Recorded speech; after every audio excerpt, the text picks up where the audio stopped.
This meeting was duly advertised in the Lancashire newspaper on December 7th, 2022. At this time, I would like to formally announce our township manager, introduce him, Tommy Ryan, to the residents of East Cocalico.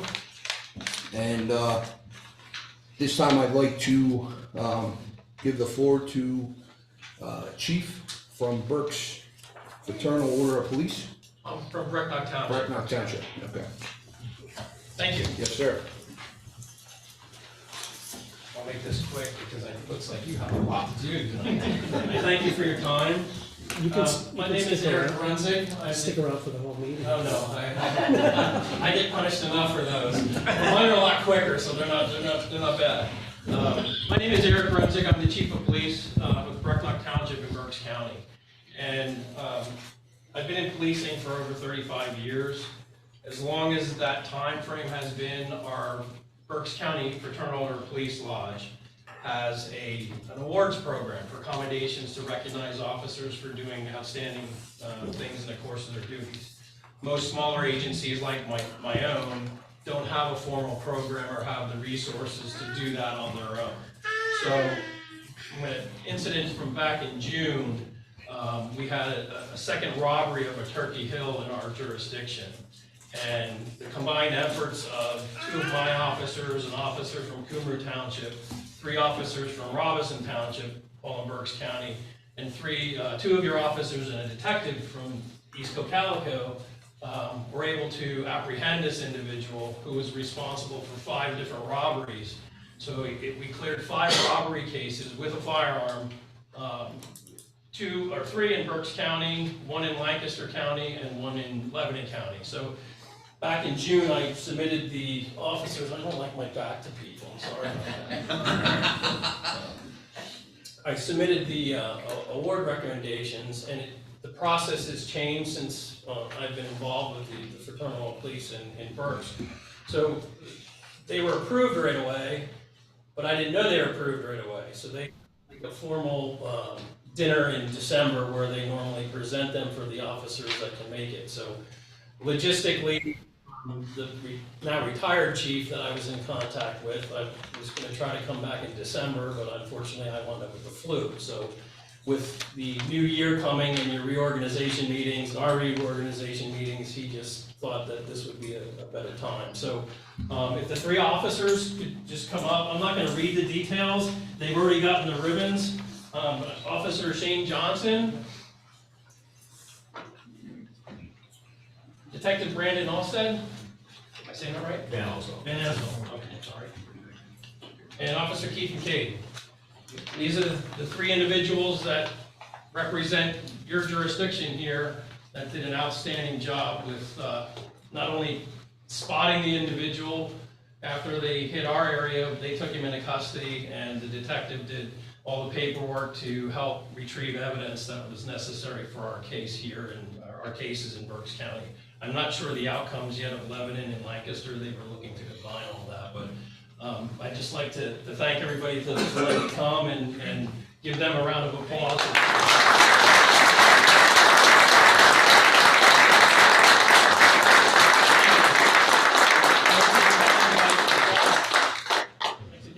Thank you very much. Thank you. Thank you. Have a good night. Thank you, gentlemen. Thank you. Thank you. Thank you.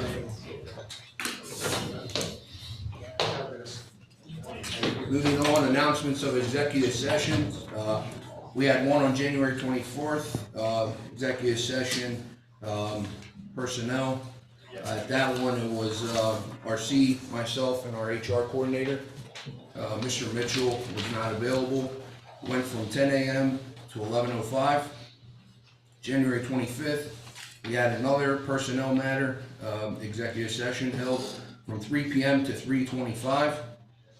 The whole entire board was present. It was via phone with HR as well. January 30th, we had a police personnel executive session from 8 to 9:30 a.m. All present, including the township manager and HR. And then this evening, we had a February 2nd from 6:15 to 7. Sorry for the delay in the starting of our meeting. We had an informational meeting to prepare for tonight's meeting with our engineer's agenda.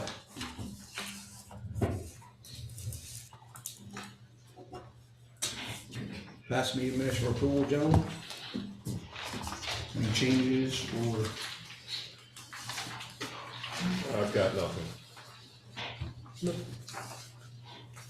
Motion? I'll make a motion to approve the meeting minutes as presented. I'll second it. Motion and a second. Any comments or questions? Motion and a second. All in favor? Aye. Aye. Motion carries. Brent, the floor is yours. Good evening. Good evening. Good evening. You have access to the screen.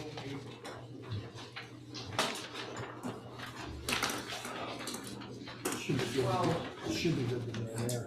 Well, the plan is being rolled up on the screen now. I'll give a little introduction and then turn it over to Matt Green for some further comments, and then I think it should turn it over to the applicant and their team. Pure Cycle, right, Eversole. It's the warehouse, manufacturing facility in the area of the prior Black Horse, what was referred to as Black Horse Development.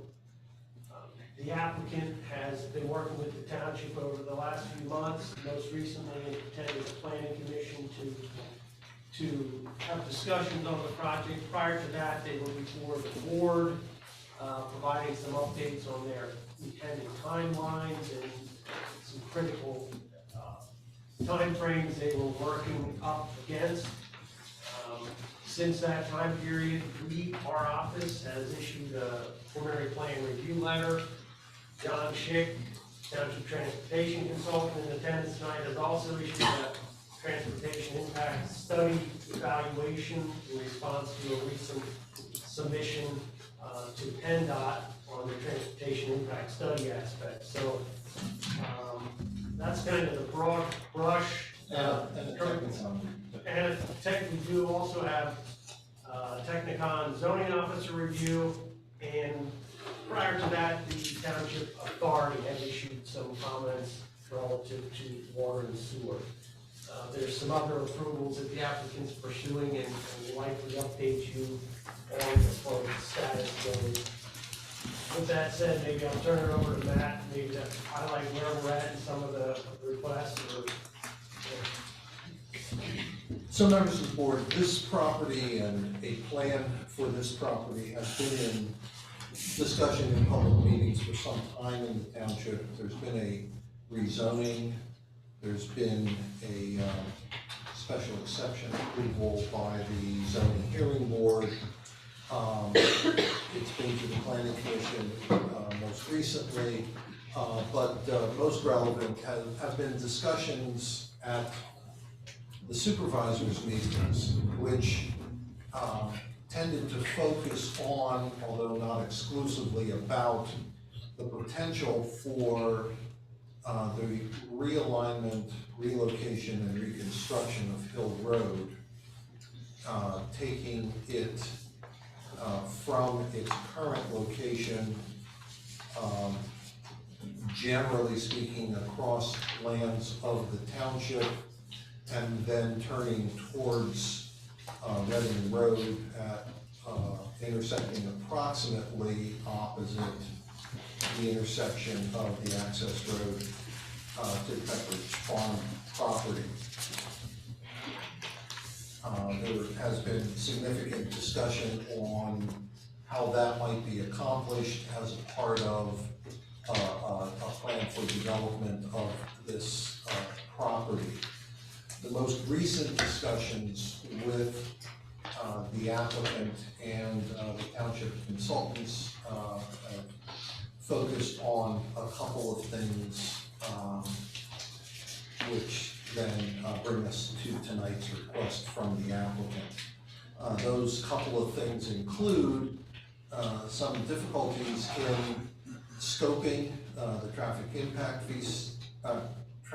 impact study with PennDOT, the status of the current intersection of Hill Road with Reading Road, and the delays that PennDOT's demands and refusals to accept certain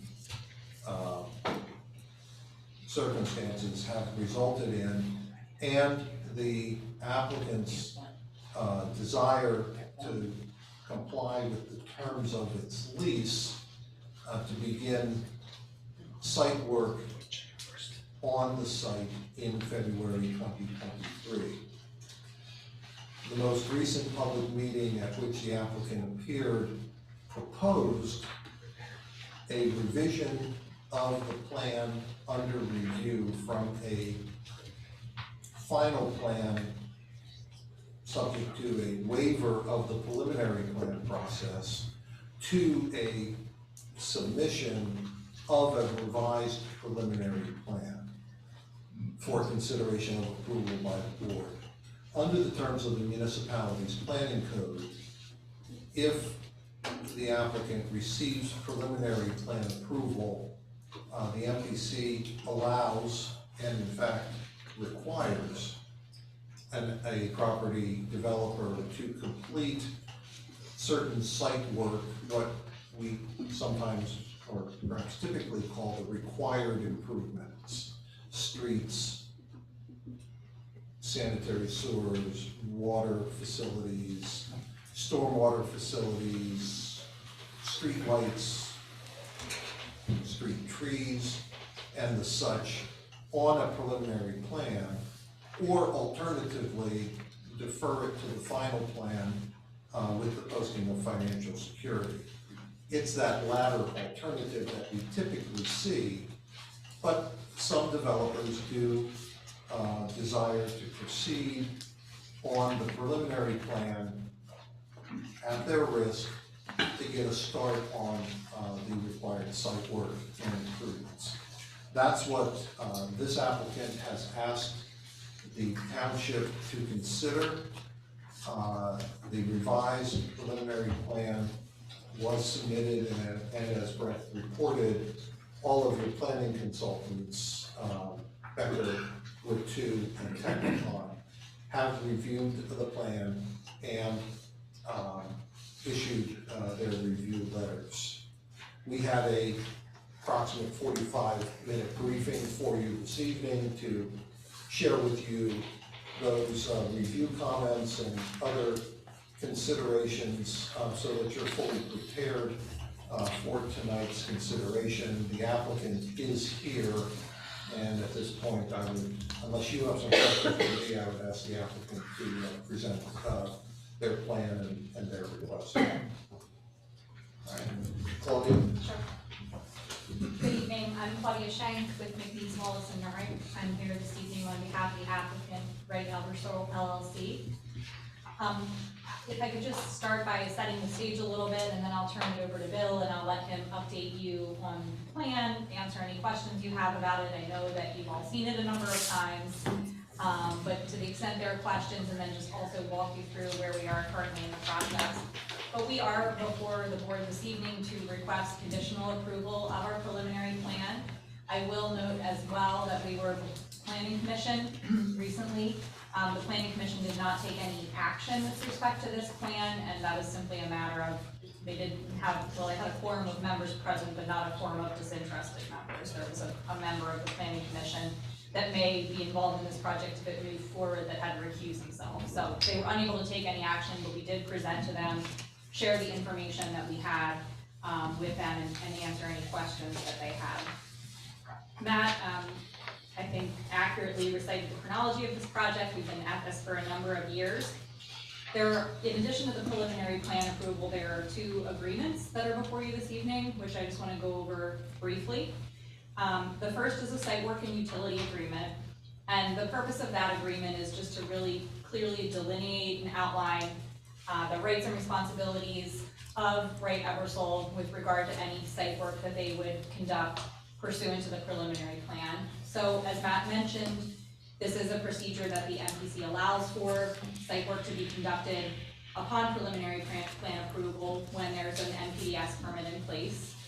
And that's what we're suggesting to do here. But this agreement just puts some more definition around exactly what the scope of that work would be. It makes it explicit that the risk associated with performing that work before the plan is approved would solely be borne by the developer.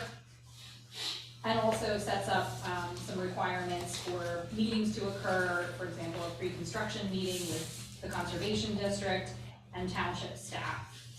So really this agreement in many respects is presented as a protection for the township, and just so that it's very clear moving forward exactly what the scope of the work that the applicant would be doing includes.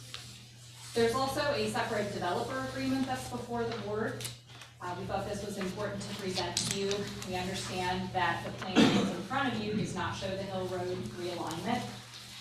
Right, Eversole's still very committed to doing that work and is working diligently to pursue those approvals, but it's been a lengthy process and it's been a somewhat complicated process, working through PennDOT, particularly with regard to the closure of existing Hill Road in order to facilitate this new intersection. So the purpose of this developer's agreement is really Right Eversole to complete this intersection improvement and to necessary plans and engineering documents, permit applications, as they move forward, even after receiving, preliminary or final plan approval. So this is a document also that would be recorded, so those obligations would run with the property. This document also does contemplate, what would happen if for whatever reason we're unable to go through the PennDOT approval process or get some third-party approval that we would need to construct this intersection. And that what is proposed in this agreement is that in that event, Right Eversole would make a contribution to the traffic impact fund of $400,000. We arrived at that number basically by taking a worst-case traffic impact fee trip generation scenario for this project. So currently, the project is primarily warehouse. There's a small bit of it that we're attributing to manufacturing. And there's some offsets in terms of the traffic impact fee for the existing uses or the prior uses that were on the property. So I believe that the number we calculated for the traffic impact fee for this use was around $180,000. I think we felt, and the township agreed, frankly, that that impact fee really wasn't going to be an accurate reflection of the impacts if the intersection improvements didn't move forward.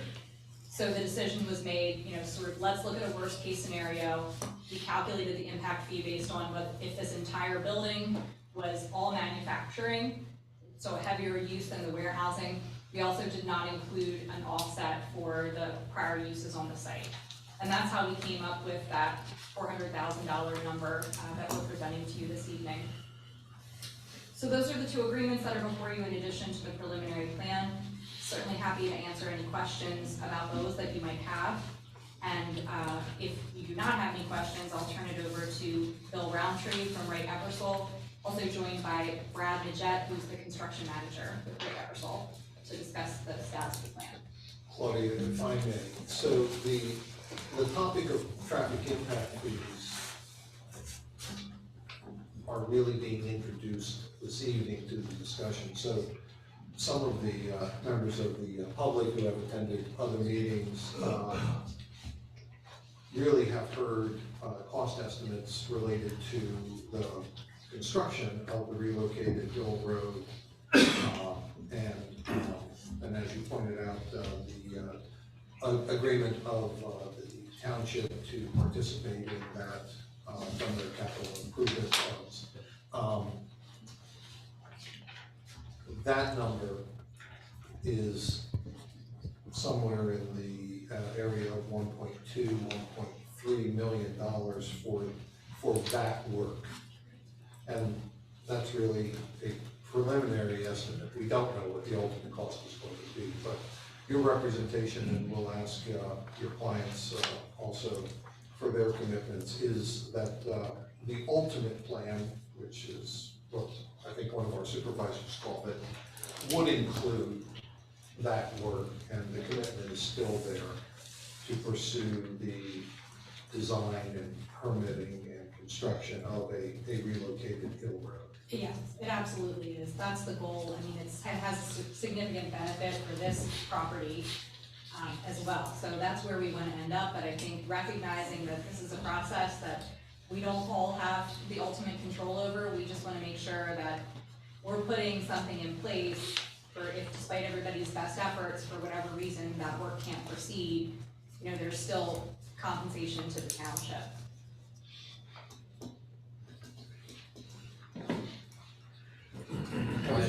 My initial question would be, are you guys stuck on the $400,000 number?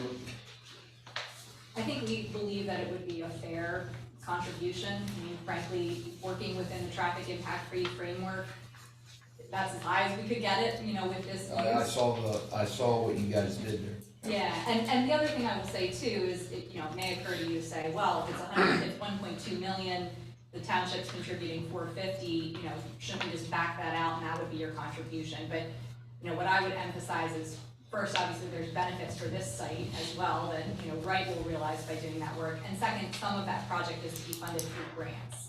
So obviously, that grant funding won't be available if the project doesn't move forward, and it'll just have to be a donation from the developer to the impact funds. That's how we arrived at that number. Just one other, Till Roundtree with Wright Eversol, one other component to this is, to keep in mind, we are building our access drive off of 272. However, we're building that to public road standards for materials and dimension, so that we're already constructing is not included in the 400, but would be part of that budget that Matt discussed. So we're spending that money.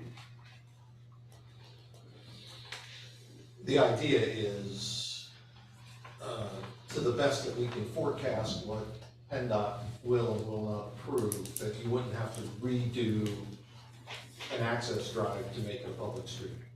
You're gonna build it to the public street standard. That's right. After our last discussions with PennDOT, we were left with two conclusions. One is, this is permittable. We're gonna be able to get it designed, permitted, and constructed.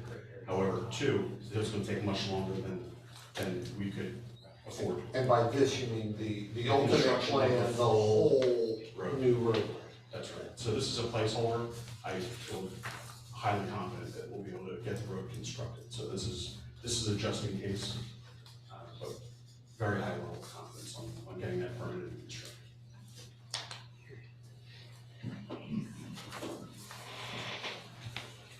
Where are you guys at with negotiations with the other property owners?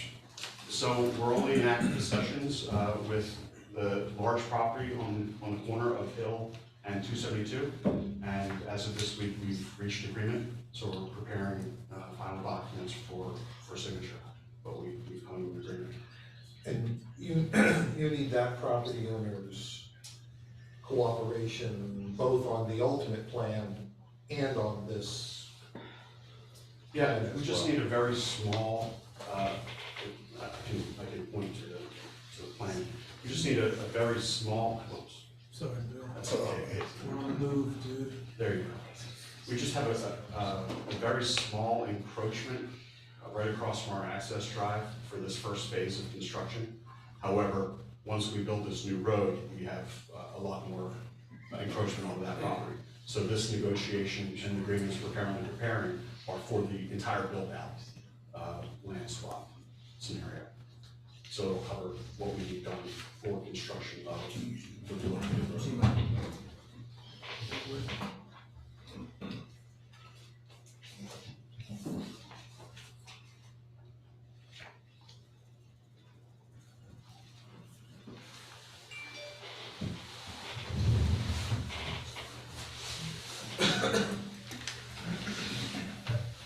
Maybe a follow-up question.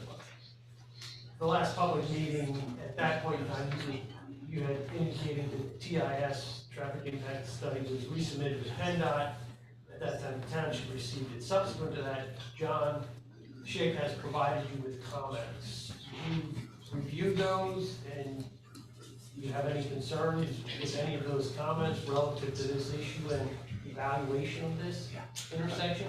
I don't. One thing I can address, I know we discussed it briefly at the planning commission meeting. There was discussion about, for this first phase where it's an unsignalized intersection at 272, we may restrict less out of that unsignalized driveway. We'll address that through the HOP process. John suggested maybe a gap study to see exactly what's warranted there, whether full access can be allowed, whether there's time restrictions for lefts out, or whether there's no lefts out. So we'll have to continue down that path to figure out the answer to that question. And related to that, so the worst case scenario would be that there may be slight modifications to go from the access drive scenario to the ultimate intended build out of that intersection, correct? Correct. If we restricted lefts out, my first wish would be to do it via striping, but I don't know if that's feasible. That way we don't have to impact anything physically constructing out there. But we'll know more as we get a little deeper into it. Once the TIS gets finalized, which hopefully happens in the next couple of weeks, when we do the actual HOP. So members of the board, a little bit of the conceptual challenge this evening is that we're looking at this plan with the best result being a final plan revised to show a fully proposed relocation, reconstruction of Hill Road. But at the same time, as Brent has described it, the worst case, that if, despite whatever confidences we have, PennDOT doesn't approve that, an access drive that also has to meet perhaps slightly different, but nevertheless rigorous requirements of PennDOT and the township. So we're going to be talking about both and, not either or, in the review of this plan. Right, and not to complicate things, but just for clarity, the final plan that we'll work toward getting approval on for the next couple of months, so we can get the building out of the ground, will not include that road. It'll be a revised plan, a phase 2 plan. I don't know if that's a separate project, or if we come in with a revised final plan that does show that future public road. I should say that the developer's agreement, just to secure that commitment, would require us at final plan approval, if the road's not shown on the plan, to post financial security and amount of that $400,000 commitment to basically hold our feet to the fire with regard to that obligation. So, your folks have anything else you want to say at this point? No, I mean, we're certainly willing to answer any questions you might have. I And don't think you need we're probably going to have those. Yeah, I don't think you need to go through the entire site plan.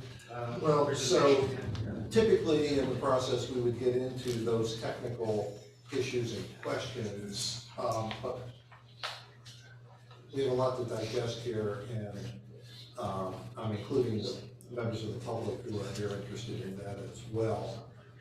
So before we get into the technical review issues, do you have any questions, and would you consider entertaining any questions from the public on the concept of the plan that is under discussion today? Not at this time. Maybe before we get that advance, it may be helpful if they highlight their, again, restate their milestones from date, in terms of dates and when critical dates are to move or to do things, and what, if any, meetings are between here and that date is tonight the only remaining meeting. Just maybe provide a current update. For the record. Right, where do you stand? I know there's been some recent activities on an NPDS permit, which no matter what the township says, if that permit doesn't, if the township says go ahead and do something and that permit doesn't exist, you're not moving the earth. So you do have an update on, I saw on the emails on the status of that, so that would be And helpful. a good point. In addition to PennDOT, the township isn't the only other player. No, and so, and then outline timelines and critical approval dates in order for you to meet your dates, and maybe if there are any flexibilities for consideration of agreements or anything versus like the last opportunity. Sure, so I'll try to capture all that. So from a contractual standpoint, we're missing, if we don't begin construction tomorrow, which we will not be doing, we're missing our milestone date with our tenant. So we are at risk starting Friday. at any point, they could send a letter to us and alert feed to the fire and potentially back out the lease. So we want to begin construction as soon as possible. We need two things in order to do that. Number one is conditional preliminary approval, which we're requesting this evening along with the agreements. And number two is the NPDES permit. As Brent mentioned, we did get recent correspondence from DEP and the Conservation District, and it was in the form of an email with 4 minor comments that we replied to a couple hours later, so that permit is imminent. So our start of construction really is going to depend on getting pre-construction meetings set after we receive our NPDES permit. So in a matter of 10 days or so. And obviously, we'll have to have these agreements executed, post whatever we need to post, all that will need to occur. So we're assuming start of construction in the next week or so. We're gonna have significant earthwork on this site. So earthwork, construction of utilities, probably gonna take a couple of months. We won't be in position to begin building foundation work until maybe May. So that's sort of our timeline for the next phase, which is final plan to start getting the building out of the ground. And then right now our schedule, assuming all that occurs, we're looking end of the year for building delivery to our tenant. So if I'm hearing it correctly, originally it was 2 phases. The second phase was including the road, right? Now the road would be a 3rd phase, per se. No, it's a standalone project, the second phase of the project that we'll be pursuing concurrent. So we need to get final plan approval on the plan that you have before you this evening in order to get our building under construction. Once that occurs, actually prior to that occurring, we have to wait till we have our PennDOT permit in hand. We can't have 2 competing applications at PennDOT. Once we get our PennDOT permit for access, then we can start pursuing the modification of that permit for this full signal project. And I think that can happen while we're getting final plan approval. And your target for final plan approval is what? Well, we need building construction to start in May, and I believe final plan is a prerequisite to starting building construction. Given that, we would also need to request that our building permit application be allowed to be reviewed at our risk. We would pay the fees, et cetera, and we wouldn't expect to start construction, but have those building plans reviewed while we're obtaining final approval, which we. And not an uncommon situation to have building code review in parallel to site plan review. The site work that, as you describe it, you're obligated to start tomorrow, but hopeful to start within the next week or so, has been described in the site and utility work agreement as lot clearing, excavation, grading, and installation of utilities. And I would just draw a parallel to what the MPC says. The work that may be completed on the preliminary plan includes streets improved to a mud-free or otherwise permanently passable condition, any walkways, curbs, gutters, street lights, fire hydrants, street trees, water mains, sanitary sewers, storm sewers, and other improvements, what we sometimes call the required improvements under a Saldo approval. So reading those 2 together, we're essentially calling it site work. It's the excavating, it's the final laying out of utility lines, etc., and no more. For now. For now, of course, on this approval. That's right. On the approval you're requesting this evening. We have a little more work to do with the municipal authority before we finalize utility installation. Right. We have more work to do with Brent and John, before we move ahead with actual construction of the driveway. Right. You know, lighting, I think that can happen concurrent with building. with I'm not building saying construction. you're proposing to do all of this. We're not. We have a couple of months of everything listed in our agreement, Right. not including the other items that are Right. listed in the MPC. My point is that you have no intentions of going beyond what the MPC is saying is permitted, and in fact, the site agreement calls for less than that. Correct. Yeah. Okay.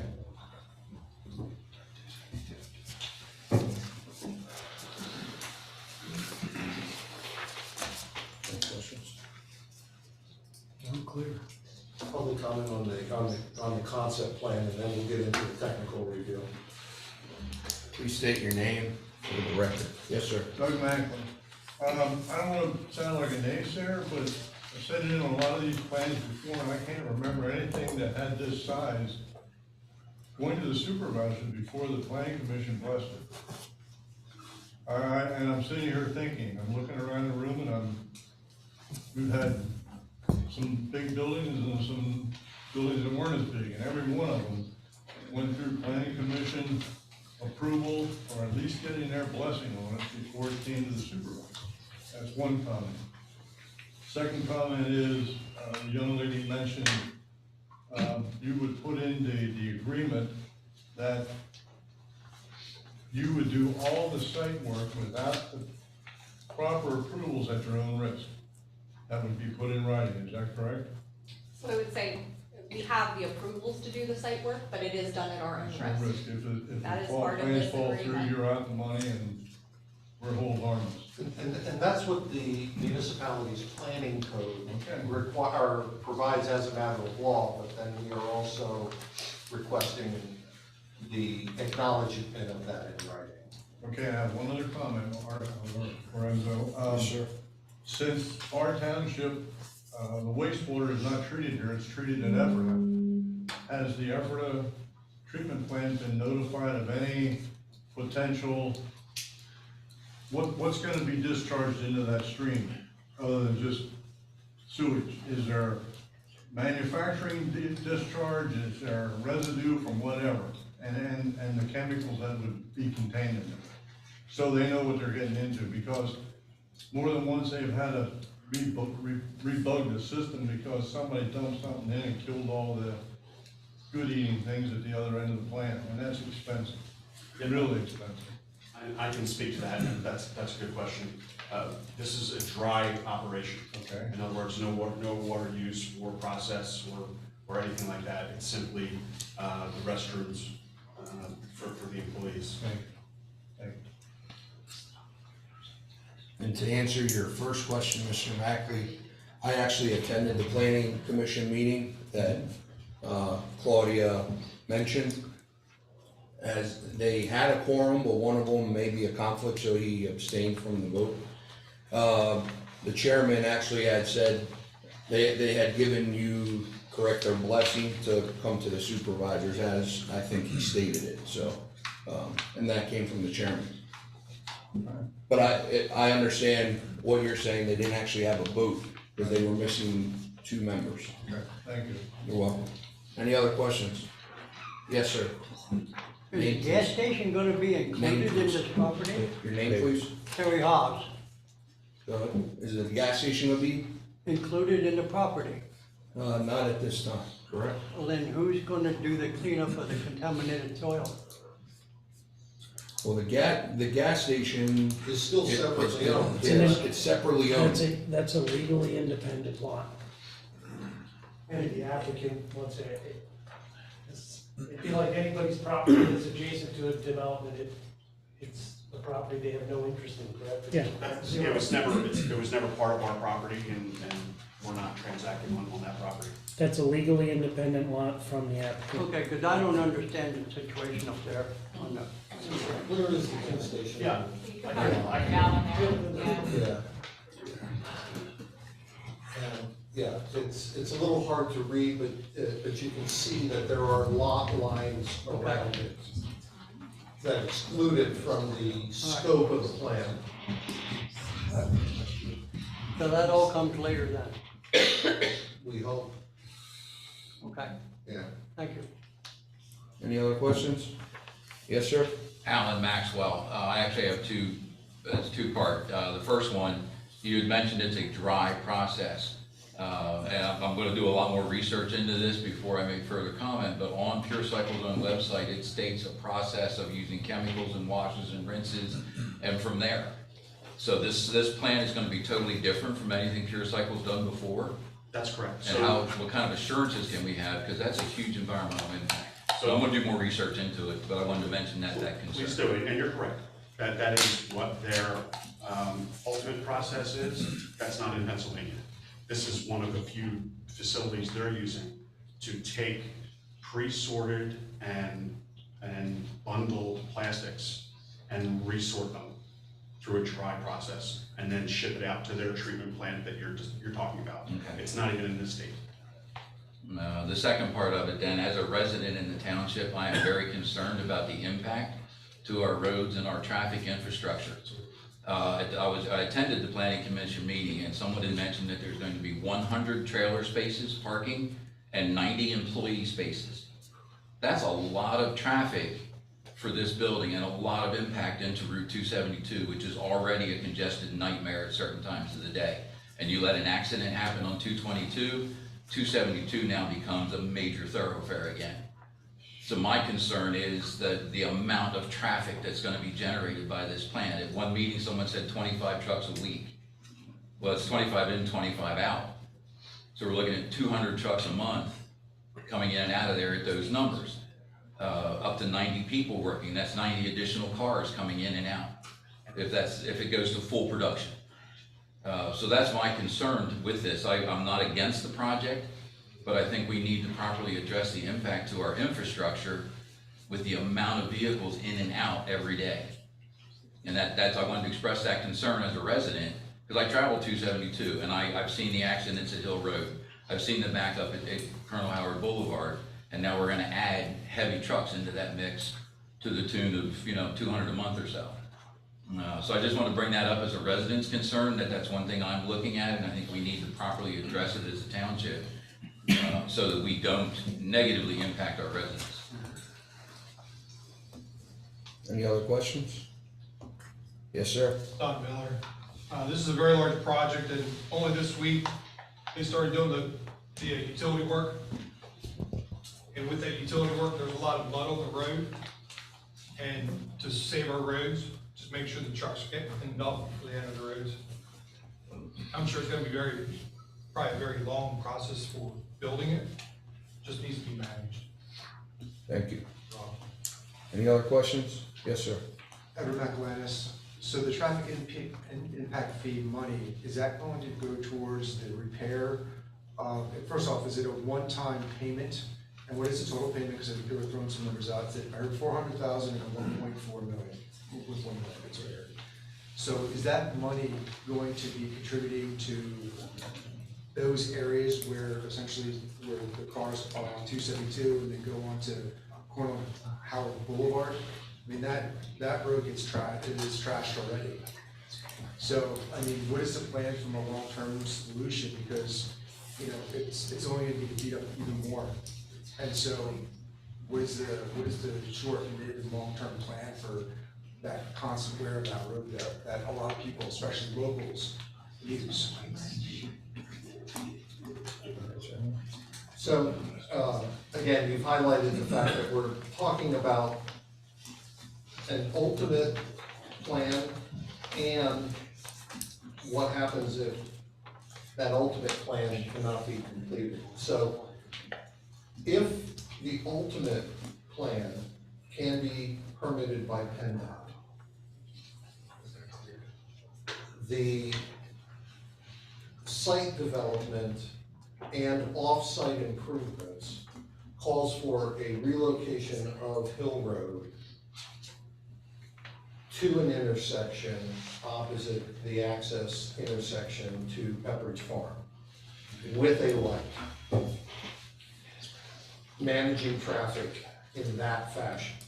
And that cost, I mean, I don't know what levels of confidence we have in any costs at this point with cost of materials, et cetera, is $1.3 million. And with a combination of sources, the developer has agreed with the township to that construction. That multiple sources includes, and there's a tie-in to your question, $450,000 from the traffic impact fee capital account of the township.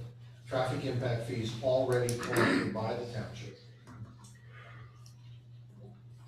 Grant monies that the applicant, the developer would apply for with the cooperation of the township and the developer dollars. If that plan cannot be accomplished, then we're looking at a more conventional situation, a situation that the township addresses all the time, with new construction, large and small.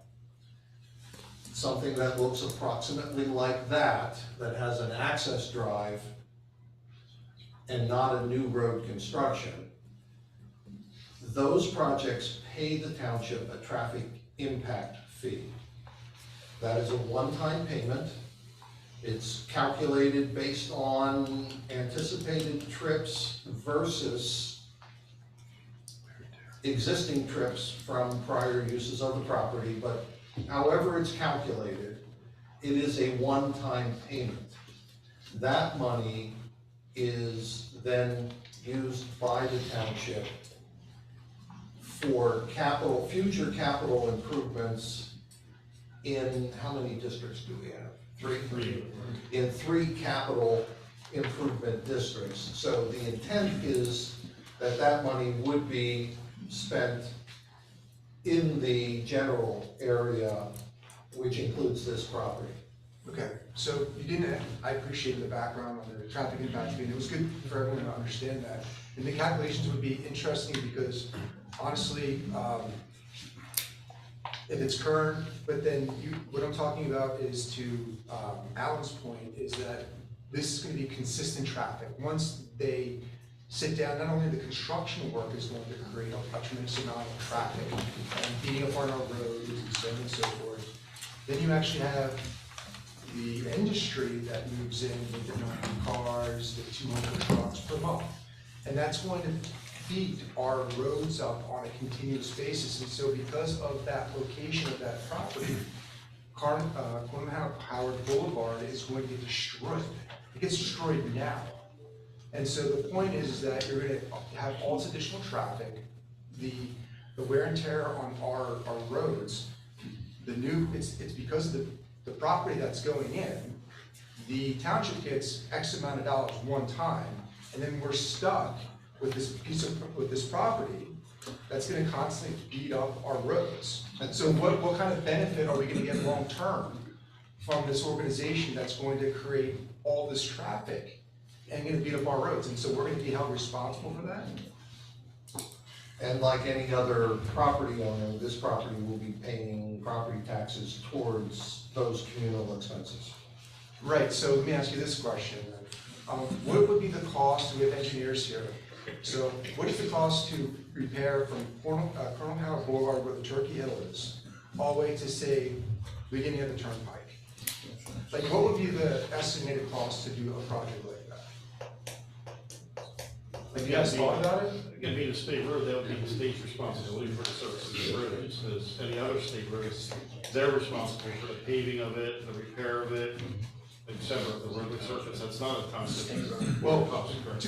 To the state road perspective, then, I mean, the road, state doesn't respond very quickly. And the point is that it's gonna bring a lot of this traffic, and anyway, so my point is that, there's going to be a significant amount of wear and tear on our infrastructure.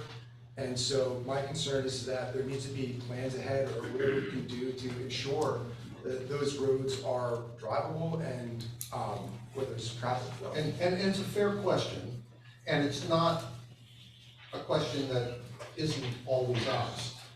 To the point that, you know, Penn State has studied these issues. It's a valid question of local governments. What is the benefit versus the burden? And generally speaking, whether the studies are accurate or not, but taking into account all of the benefits versus all of the burdens, the Penn State studies conclude that commercial industrial development is a closer dollar to dollar proposition for municipalities than residential development. That residential development brings with it more costs than is covered by taxes. This is really the inside baseball of local government finances, but yeah, all development brings with it some burden, and the question is, are they paying a fair share of the costs? There's a clearly financial benefit, and I'm sure the community will benefit from it, right? Jobs, you know, opportunity, things of that nature. But at the same time, you know, there is that significant burden of traffic and wear and tear on the vehicles. So I'm just looking, you know, it's just, has to be something set in place where there can be like something to be done to improve it on a more quicker basis. I don't know if that's possible. Because of the uniformity clause of the state constitution, we can't tax certain uses differently than other uses. So it's fair market value times the millage is what every property pays. Any other questions? Yes, sir. Kerry Haas, Mr. Quinn, you had mentioned if PennDOT cannot, or they cannot get on Hill Road, to get out on Hill Road, you would have to come out and across from Pepperidge Farms? No. So what I said was that if PennDOT, that we're dealing with two alternatives here. The expected result is that Hill Road will be relocated with a traffic signal approximately opposite the current Pepperidge Farm access road. If PennDOT doesn't approve that, then the alternative is what is shown on the screen, which is an access drive to this site. Again, approximately opposite the Pepperidge Road access drive, but with no signal. Those are the two alternatives. Now, isn't there a law in Penn State that you can't have a light within 1,000 feet of each other, a red light? Correct. Now, is it more than 1,000 feet from the red light now up to Pepperidge Farm? Well, there's an interval. I'm going to rely on John. Yeah, it's less than 1,000. 2,000 is the desirable distance between signals. However, there's many cases across the state that signals are closer in between signal timings, programming, detection, the way that you're interconnected and can talk with each other. They can actually function together, not necessarily being 2,000 feet apart. Again, when this was looked at originally and when we looked at the operation, you know, Hill Road would be closed off completely and his ultimate configuration realigned to come in opposite of Pepperidge with a signal. So all turning movements would take place at that location. Under this initial plan, it's basically Hill's going to remain as it is today. The proposed driveway will act as its own isolated driveway. And as Mr. Wright indicated, the intent was to continue pursuing the design, permitting, and the interconnection to make that Hill Road alignment and connection. Now, so bottom line, the distance between the current light and this intersection is not disqualified. It's correct. Okay. So why are we making left-hand turns onto 272? Why not just make the road bear to the right to get on? Because you have the turnpike and you have 222 wide open. Again, that is something that, again, as PennDOT's reviewing the traffic study, just went in last week, the PennDOT review. So they can make a determination, as Mr. Wright indicated, that potentially it may just be right turns coming out of their driveway with no left turns, and there would be some sort of island and signage to direct that. If there is no light. If there's no light, correct. Once the light goes in, then it can be full movement. Thank you. Any other questions? Yes, sir. Ricky Ubroff, why would the township agree to move forward aside from the interest of the end user before this is finalized? I know we've discussed contingencies, potential payouts, but what benefit does the community or the township from that matter have to move forward with this before the PennDOT piece is finalized?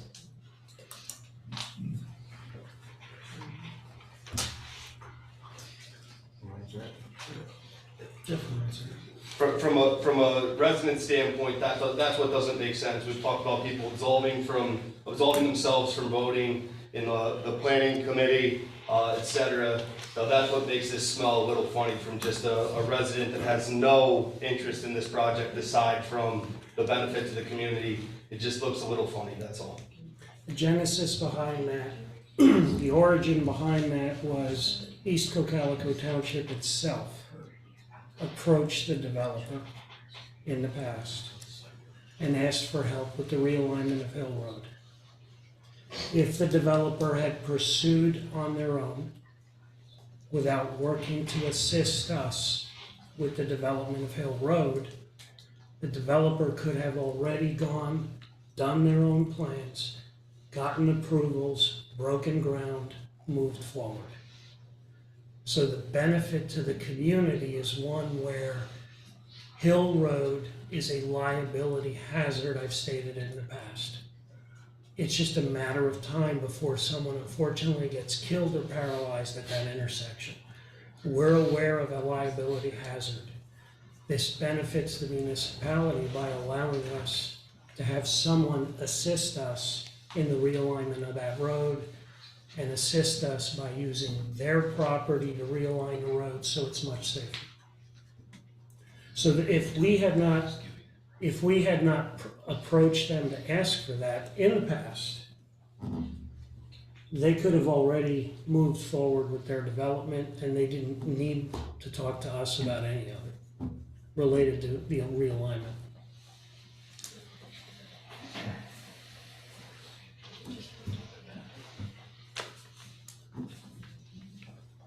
So just to surmise, we're leveraging the end user to subsidize our desire to realign Hill Road.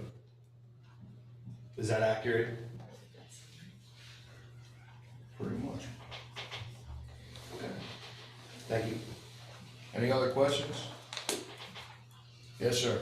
I think, Dan Burton, I think what the gentleman in the back was referring to, has there been any, what is our estimated return of investment? Basically, what is our estimated tax revenues off of this property that will help offset some of the road repairs that we're foreseeing as citizens that are coming? Another comment, and I'll let you answer that in a question if I may. Where is the water reclamation for this large building? It is a 325,000 square foot. I can't see it from back here, so I was curious where the retention basin was going in reference to all of that. Then I'd also like to voice some concerns because there's not showing a very large development of a few hundred residents. It is not showing the north part of that. That's not on there. And some of the concerns are obviously noise. So if we have tractor trailers, we have reverse noise, reverse beeping, we'll say. We have lights that will light up the entire area, so we'd like to see some kind of promises with how we're going to deal with light pollution. Sound pollution, another topic that may be discussed tonight, is the entire tree/forest between here and that development is possibly slated to be clear cut. Not to worry, 20 years from now we'll have trees again, but these are some of the concerns of the citizens who live 500 yards north of that project. And a lot of the citizens probably don't know that they're going to be, I can't say redoing that stream back there, but that's what they're gonna be doing and clear cutting all of that. So if you could point out on that schematic first where the retention basin is, because I don't see that anywhere. Yeah, you want me to, hopefully, can you see my laser pointer on the screen? I do not, there it is. I lose it when it hits the screen. So, one of our basins is in this lower left corner Maps over there? of the facility. Do they have any maps? And another basin is in the lower right-hand side, two very large stormwater basins. With regard to tree removal, there is some tree removal associated with the project, where you see the limits of grading. We're not touching anything within this existing stream corridor, riparian buffer, all those woodlands, they all remain untouched. We aren't touching anything past this point. So the dark shaded areas are your retention basins here, or is Yes. that just, okay, not all the way around, but just the? Just in the lower left. Okay, just the west side and the lower right.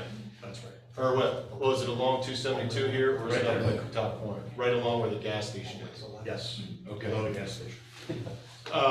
Okay, thank you for showing me those. With regard to noise, we're able to design the facility so all of the truck activity occurs between the building and the turnpike. There is an access road just for the trucks driving into this area, but all of the loading and unloading activities happen between the building and the turnpike. And frankly, the best physical buffer you've seen in the design is a building. Sounds well planned, thank you. For your information though as well, sir, MS4 project is proposed to clear cut all of those trees right to your west side, all the way up through the township building. And that's through PennDOT as well, I believe. So they're planning on, through grants, clear cutting all of that and rerouting the streams. It's not rerouting, I forget the technical term is for it. So that is a plan, that is a concern of the citizens just north of there too, because trees are also a good sound barrier to the turnpike and that building. Also the light barrier as well. And so there's a couple different projects going on in this very small area right now. I was unaware of that project. Yeah, so there's a lot, I don't know if that one's approved yet, but I know it's been talked about in meetings in past, so. Those are some of the concerns. Light, noise, you just made a good, argument for the noise. The water retention, that's fine. It doesn't look big enough for a black building that size, but maybe it'll be 30 feet deep, I don't know, but, just kidding. So, all right, thank you. Not too far off. Yeah, okay. So I guess my first question was return of investment. What are our estimated tax revenues on this property to offset some of the impact that we're looking at? Do we have those numbers? Well, if there's up to 90 employees working there, it depends on what the wages are, but you will get earned income tax from them. Depending on building assessed value, you can figure what that would be, but until the county assessment board comes out and puts a number on it, it would just be a ballpark guess at the best. So we don't have any. We don't have anything definitive on that, no. So there's no case, Edward McElhenney speaking, so there's no case studies with this type of building, type of traffic, type of, other municipalities that have been involved in like this? I mean, there's gotta be case studies out there. I guess there could be estimates, but a building shell is looked at differently from the assessment office than a building with equipment in it. Until it's there and the assessment officer can come out, there's nothing definitive you can put on it. I'm not asking for definitive, I'm just asking for, again, there has to be case studies. It's a good question. Because again, the amount of money that's coming in from taxes, there's gonna be a significant amount of improvements that need to be made over time. Both short-term, mid-term, and long-term. So again, is the juice worth the squeeze? And you don't know that right now because there's no assessments. It would only be a guess. So what is the guess? Don't have a number for you tonight. Maybe the applicant would. They would know what's going in the building. Just one point of clarification, it's 35 employees. 35, That 90 excuse number's me. been floating around this evening, I'm not sure. 35 is the number. So 35? Employees. There were the 90 came from the parking spaces. 90 came from the parking spaces. Any other questions? Yes, sir. I'll piggyback with John Callan, sorry. I live right in Heckle Woods also, so I have a very interested in the noise, the smell, the light and all that. So we're gonna have a lot of J braking, which we already do, very loud in my development, which is literally the yard is right behind these trees. So we're gonna have more J braking. We're gonna have, just to clarify, the plastics that are bundled and coming in, are those cleaned already? Are they coming to be cleaned? That was the second question. So really I'm looking at noise, smells, J braking in particular is really annoying on 272 and very loud in our development. So we're gonna have a lot more of that. And so we at least need to get some maybe signs up, engine brake, whatever. But how are we looking, that's a big concern. The only, regarding the process, I can only state what I stated earlier, that there's no wet component, so there's no washing. So when it comes in bundled, is it cleaned already? It must be relatively, it's pre-processed, so I don't know what the cleaning process is before it's received. So you don't know? But I know it's not cleaned within the facility, there's no wet process. So you don't know coming in if it's clean? I don't know how clean it is, I can't speak. Because that's a big concern too, because smells go far. I mean, the wind picks up, you're sitting out on your deck, you're gonna smell that.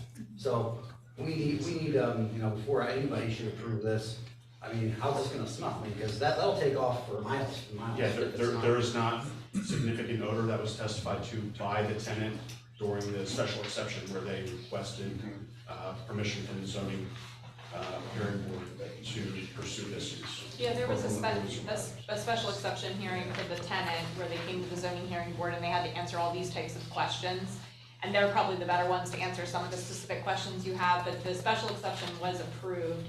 And these are all recyclable materials, so I don't think there would be. Well, recyclables can smell pretty bad. Now, so that was already, so maybe I'm asking the wrong people, but before this gets approved, again, you're telling me you don't know if stuff is clean or not, how clean it is. That's a big concern, especially when I live 100 yards back there. That wind picks up, that's gonna be everybody's concern because that'll travel for miles, so. Yeah, there's no storage outside, everything's indoors and enclosed. Right, it's gotta open up sometime. You can't, you can't disguise the smell of garbage. You gotta open those doors at some point, is what I'm saying, so. I think that's something that really, we deserve some answers. I deserve some answers on. The answer I can give you is that our tenant did testify that odor was not an issue. But I just asked you, is coming in. So that's all I can restate. Okay, so you don't, all right, well. So, understanding the process and the division of labors within the township, the occupant and the occupant's activities have already been decided and approved by the zoning hearing board. What's before this board is more functional on, once that occupant is in the building, how is the site going to operate with traffic, stormwater, lighting, water and sewer, et cetera. So, we're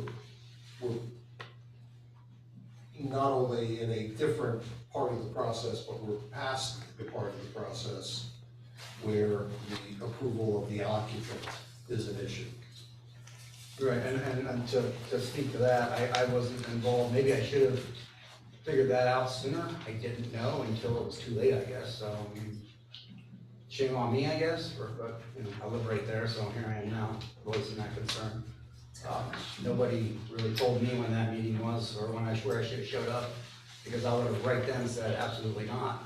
I want some answers. What does that smell like? What does that sound like? How's that gonna affect my living space right there that I just bought and built? But I wasn't told about that. It wasn't advertised very well. Maybe you stuck it in a page in a newspaper somewhere. I didn't see. To your point about that, I happen to be sitting on that side of the table. I remember you came into a meeting before, and our director of community development was still here, and you brought up that point Yeah. exactly. And she said they wash it here. She said it would be washed. Originally, I think that was what you guys were gonna do, and then you guys changed, correct? So things have changed, but to the posting of the zoning meeting and whatnot, I specifically recall her saying there was yellow, the property was all posted, and if I'm not mistaken, your comment was, I ain't gonna pull up, look at that, you know, as I'm driving by, cause obviously 272. But it was posted on our website, the newspaper, the property, and a lot of us just ignore it. That's the reality. And like our solicitor said, it got approved time ago. It didn't get approved or not gonna get approved tonight. So the occupant was already approved time ago. And zoning hearing board has legal requirements for advertisements prior to meetings to be held for zoning purposes. Every property at least has to have one sign posted on it. A lot of times there's, on a larger property, there's multiple signs posted. And adequate or not, it's more notice than we get for tonight's meeting. For this session, we only have to put it on an agenda 24 hours before.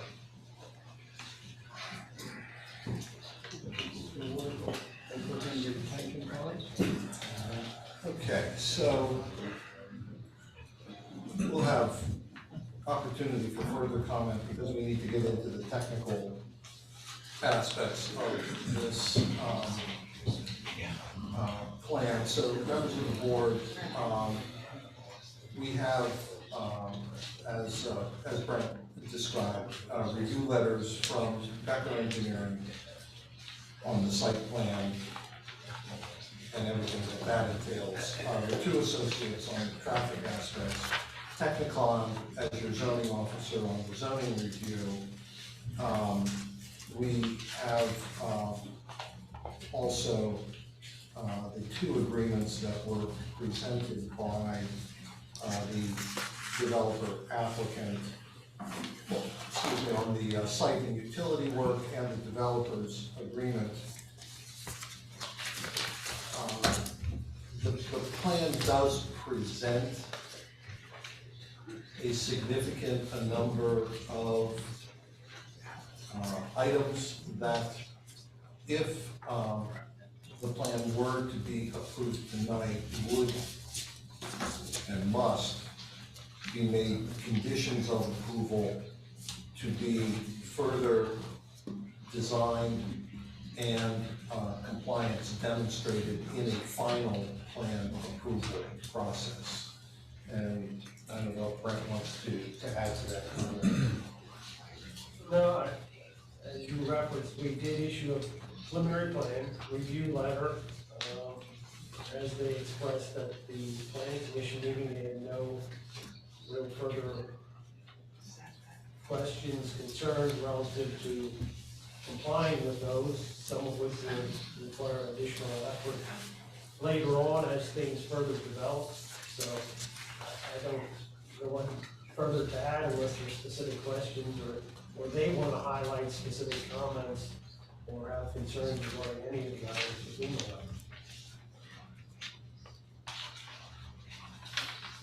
And I don't believe we have anything that we feel needs additional clarification.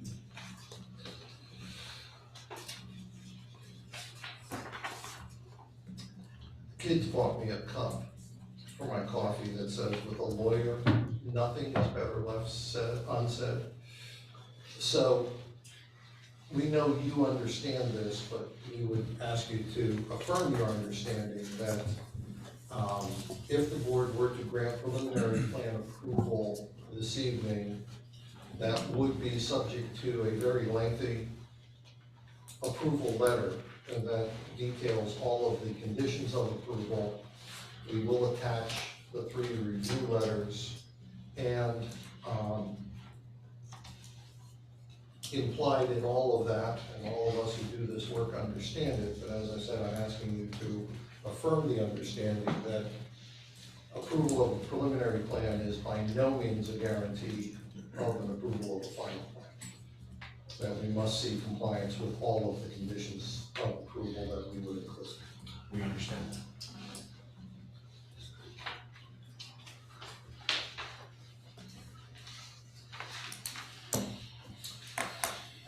Do you have any questions from me, members of the board?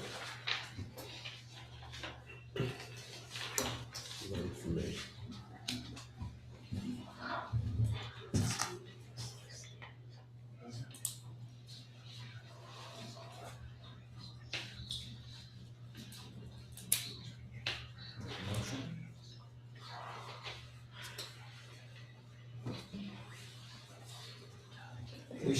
We should ask if there's any further public comment before you move to the motion.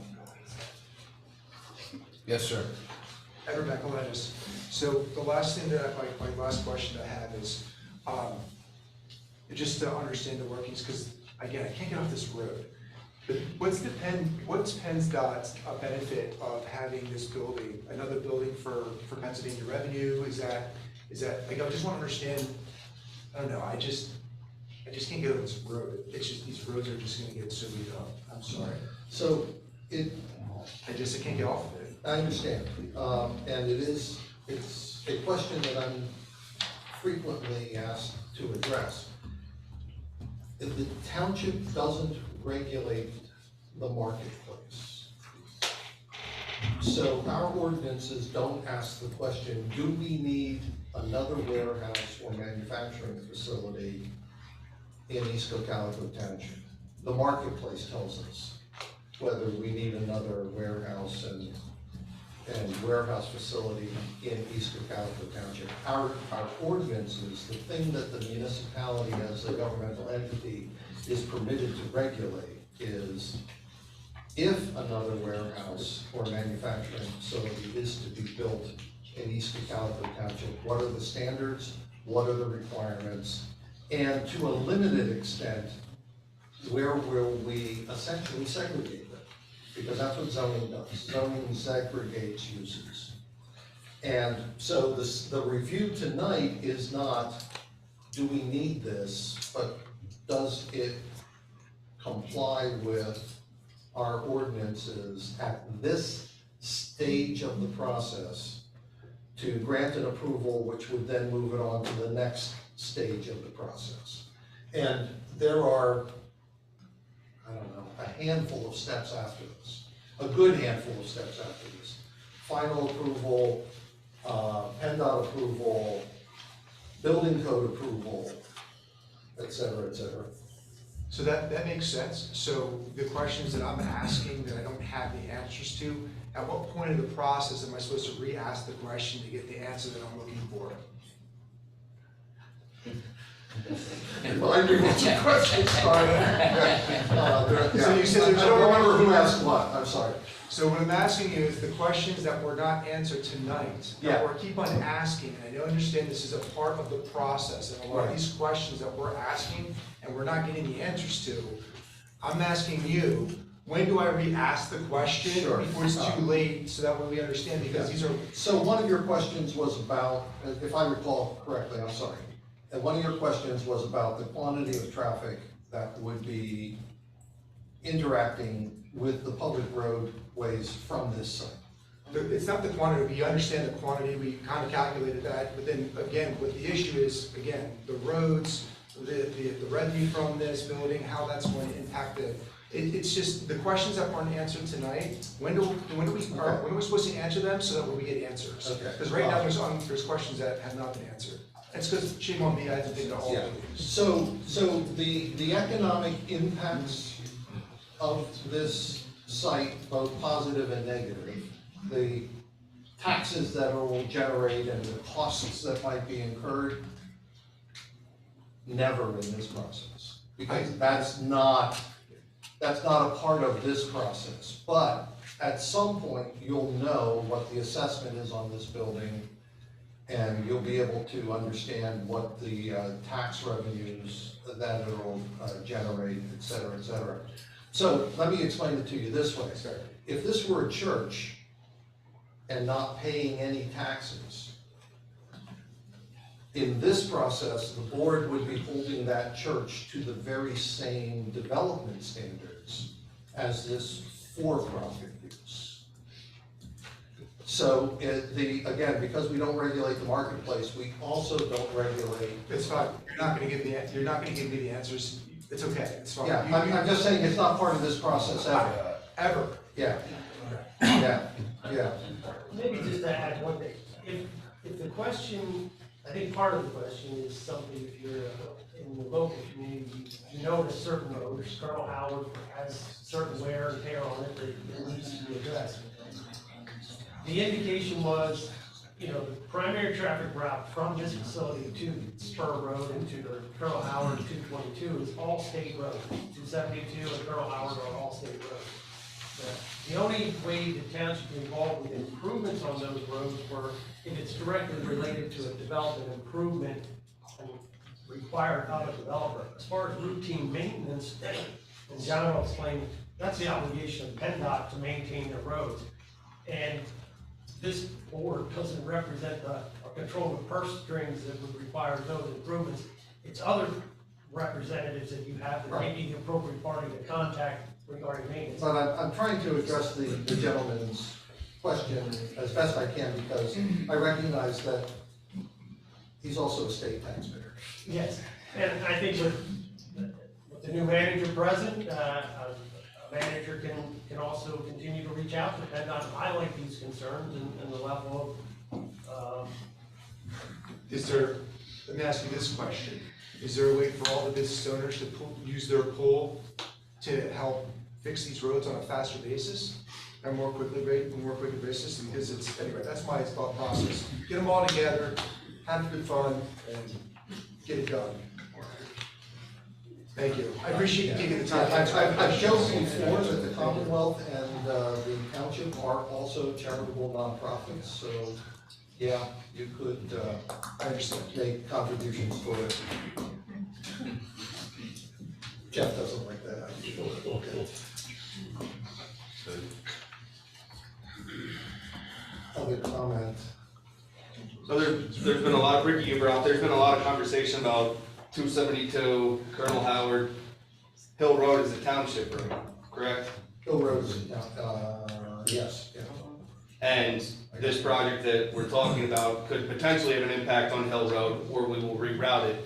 Until that's definitively established with PennDOT, because we're intersecting 272, you know, as a taxpayer, as a lifelong resident of this township, I feel that the three people that, you know, we voted into these seats, it wouldn't be prudent or responsible, and you wouldn't be doing your duty to your constituency to approve it prior to having that definitive answer from PennDOT that no one has an answer for tonight, for potentially less than $500,000 as a guarantee from the end user.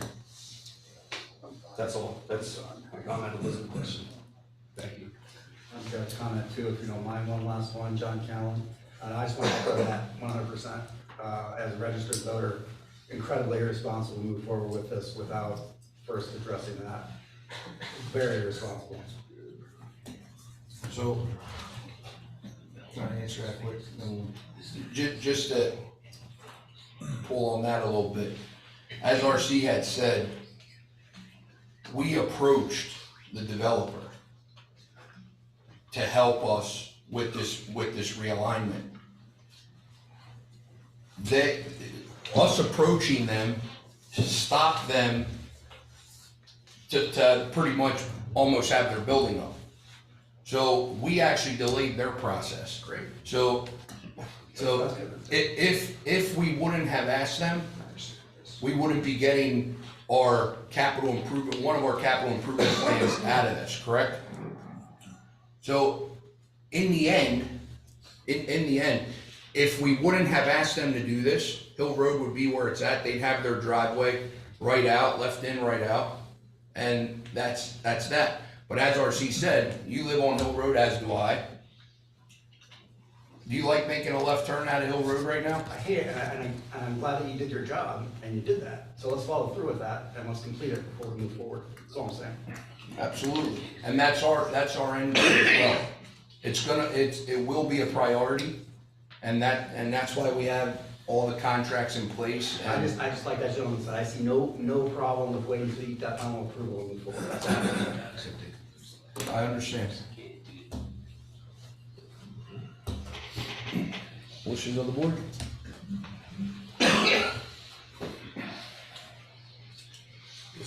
Mr. Green, what would appropriate motion be at this point?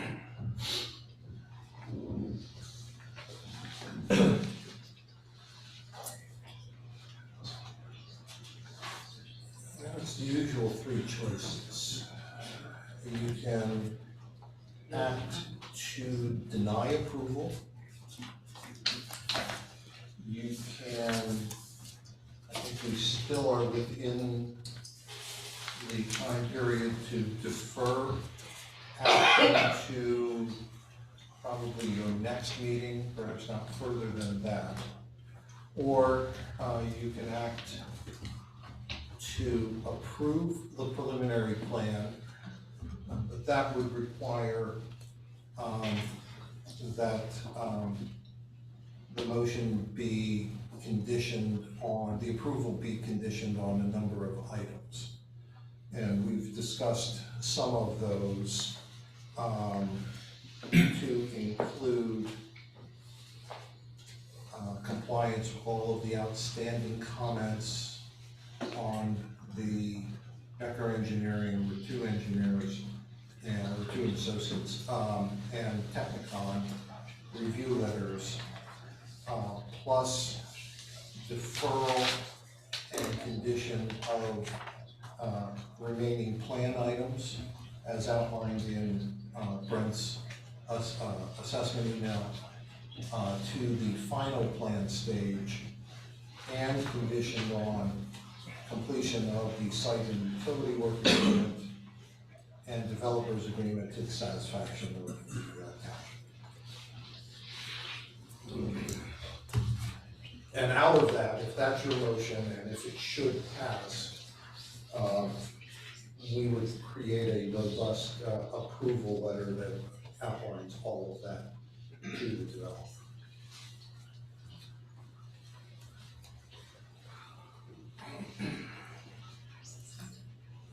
I guess I would ask the members of the board if you're prepared to move forward on a conditional approval here.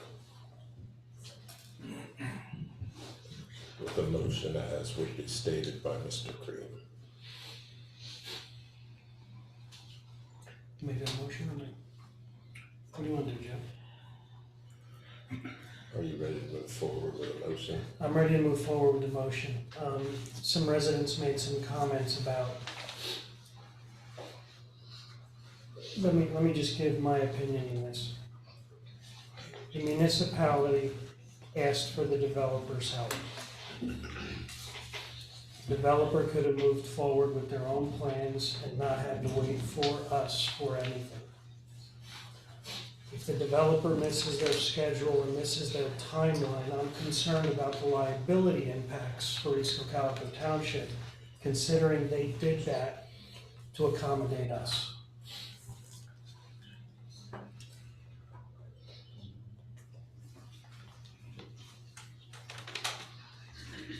Well stated. I agree wholeheartedly. The developer has deadlines to meet, and they've gone through multiple preliminary plan approvals through this getting the zoning approval. I don't want to be the one to stand here and say we're holding this up. I want to work with them to move forward in a positive way. That's my thoughts. Because the liability impacts may be much greater than the cost of this project. Don't argue with that a bit.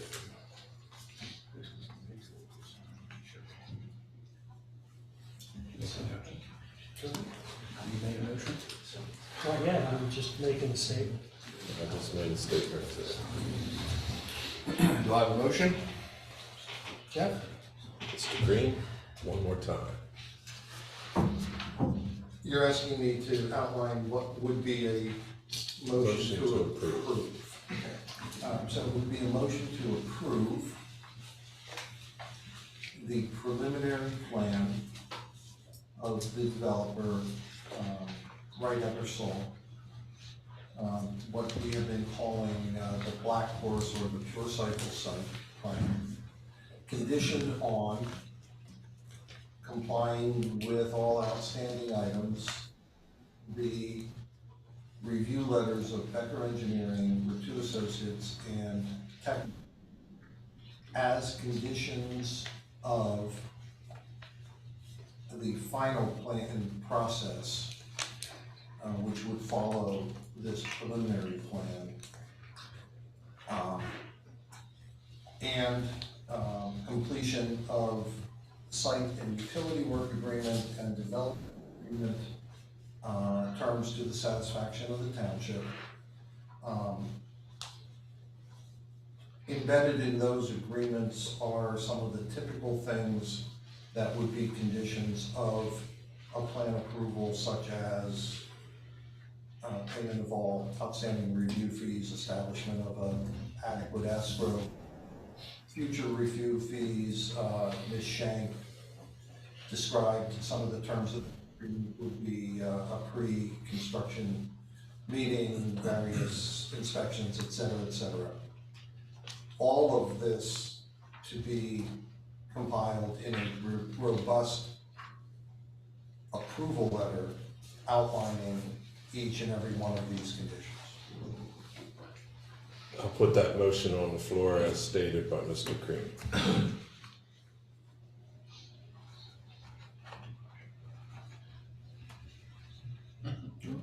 I'll second that. Motion and a second. Any questions, comments? Motion and a second. All in favor? Aye. Aye. Aye. Motion carries. All right, thank you. Thank you. Thank you. All right, then moving on to the other action items that are on our agenda tonight.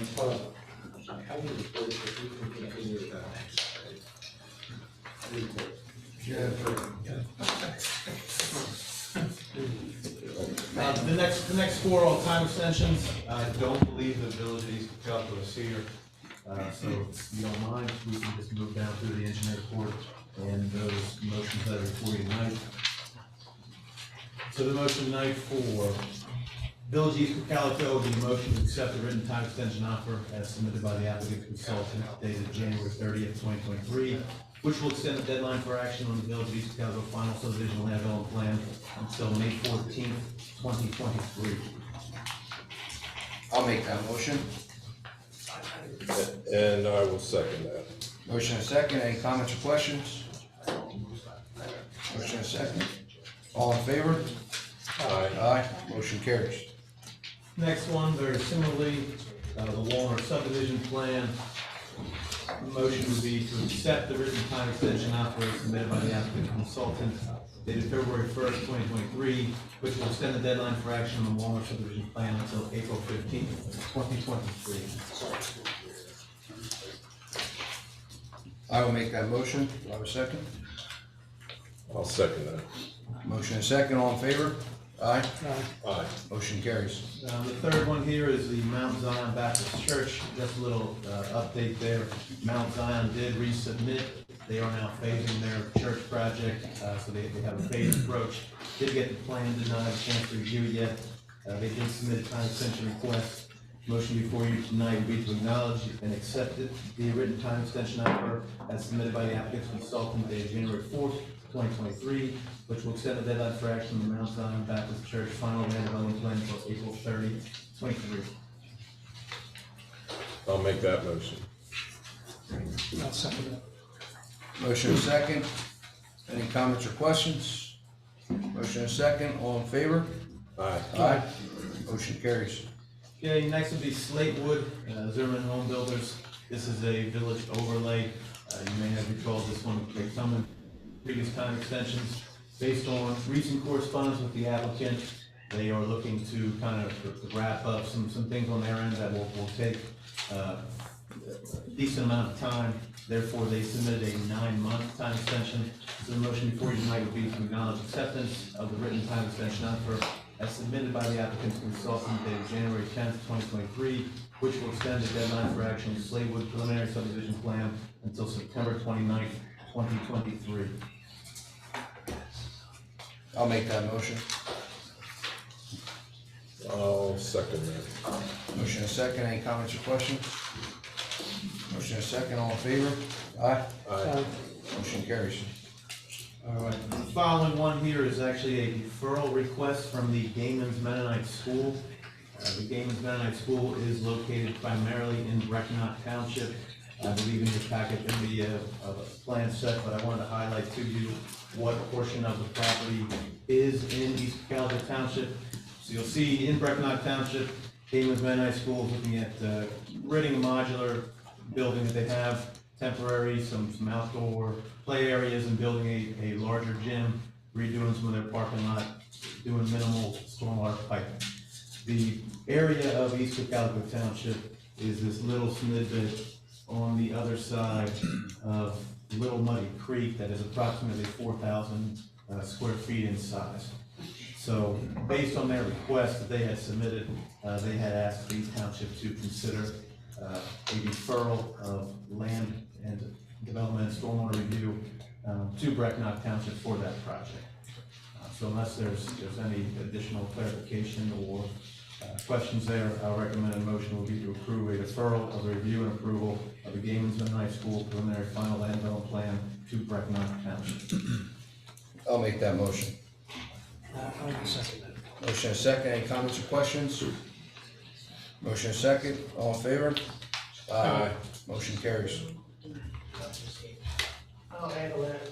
Pozeski is 471 Hill Road, and the item before you tonight is DEP sewage facilities planning module for action and then future submission to DEP. So this is in response to some ongoing contact to the township community development director had on a accessory dwelling unit which required sewage facilities planning. He's coordinated with the township SEO, who authorized the packet. The applicant's consultant submitted the packet. The packet was, a portion of the packet was executed by the planning commission chairman relative to the component 4A. So the action tonight and the motion before you would be a motion to adopt sewage facilities planning module revision, DEP code number 83-36924-247-2, as signed by the township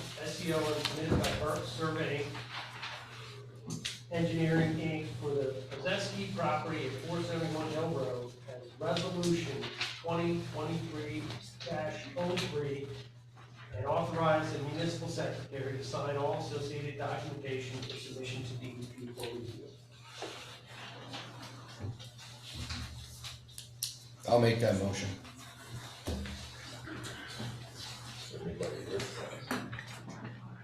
I did not expect it. Okay, thank you. Any motion? Motion's on the table. I'll second that. Motion and second, any comments or questions? Motion and second, all in favor? Aye. Aye. Aye. Motion carries. All right, then next up, I'll give the intro. Scott Carlos here with, I'll be the architect for the next item would be the ECT building expansion. Basically, the authority is looking to expand the East Cocalico Township building, and have submitted a plan to the township for review under the small project or small project requirements. Based on a email that had been sent out from the township DCD on December 8th, she had recommended that the applicant either pursue a waiver of land development in chapter 194 or pursue the non-residential building expansion option that is included in that ordinance. So on January 11th, 2023, the ECTA and their consultants submitted a waiver request letter of the chapter 194 requirements of the Saldo subdivision and land development ordinance and had asked the board to consider their expansion as a small project. I had reviewed it as a small project and had issued a small project review letter on January 16th, 2023. Just so we're on the same page, the building from an aerial footprint is only 832 square feet. They are making some minor adjustments to the outlet structure at the existing township basin, rerouting their roof drains. The prior DCD had confirmed that all the zoning aspects were in compliance, and that the Technicon, the now zoning officer, would only have future reviews to the limited building and code aspects of the actual building. With that being said, Scott, I'm not sure if you have anything else you'd like to highlight or add based on. No, I think, you have anything technical from the architect standpoint? From the civil engineering standpoint, the comment letter that was provided by the engineer, township's engineer, were in agreement with the nominal comments that they made, and will incorporate them into the project. So one of the confirmations that I wanted to ask the township and the board is with all small projects, with all stormwater plans, a requirement of chapter 185 and the small project manual is to require a recorded stormwater easement and maintenance agreement with the township. Since the township owns the facility, typically with townships or boroughs and municipalities, those municipalities do not require a agreement to be recorded from the township or municipality with the municipality. So since that is a requirement of that ordinance, I figured that we could informally just judge the head nods on whether or not the board felt the township needed an agreement with itself. The ordinance requires the owner of the property to maintain and repair. The agreement just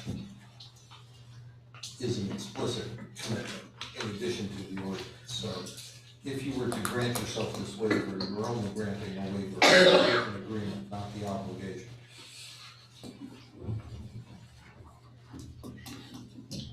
And the other thing, as you got a chance to think about that, were there any determinations on the requirement of stormwater testing or infiltration testing? I think that was one of the comments as far as what the applicant felt necessary on the existing feature.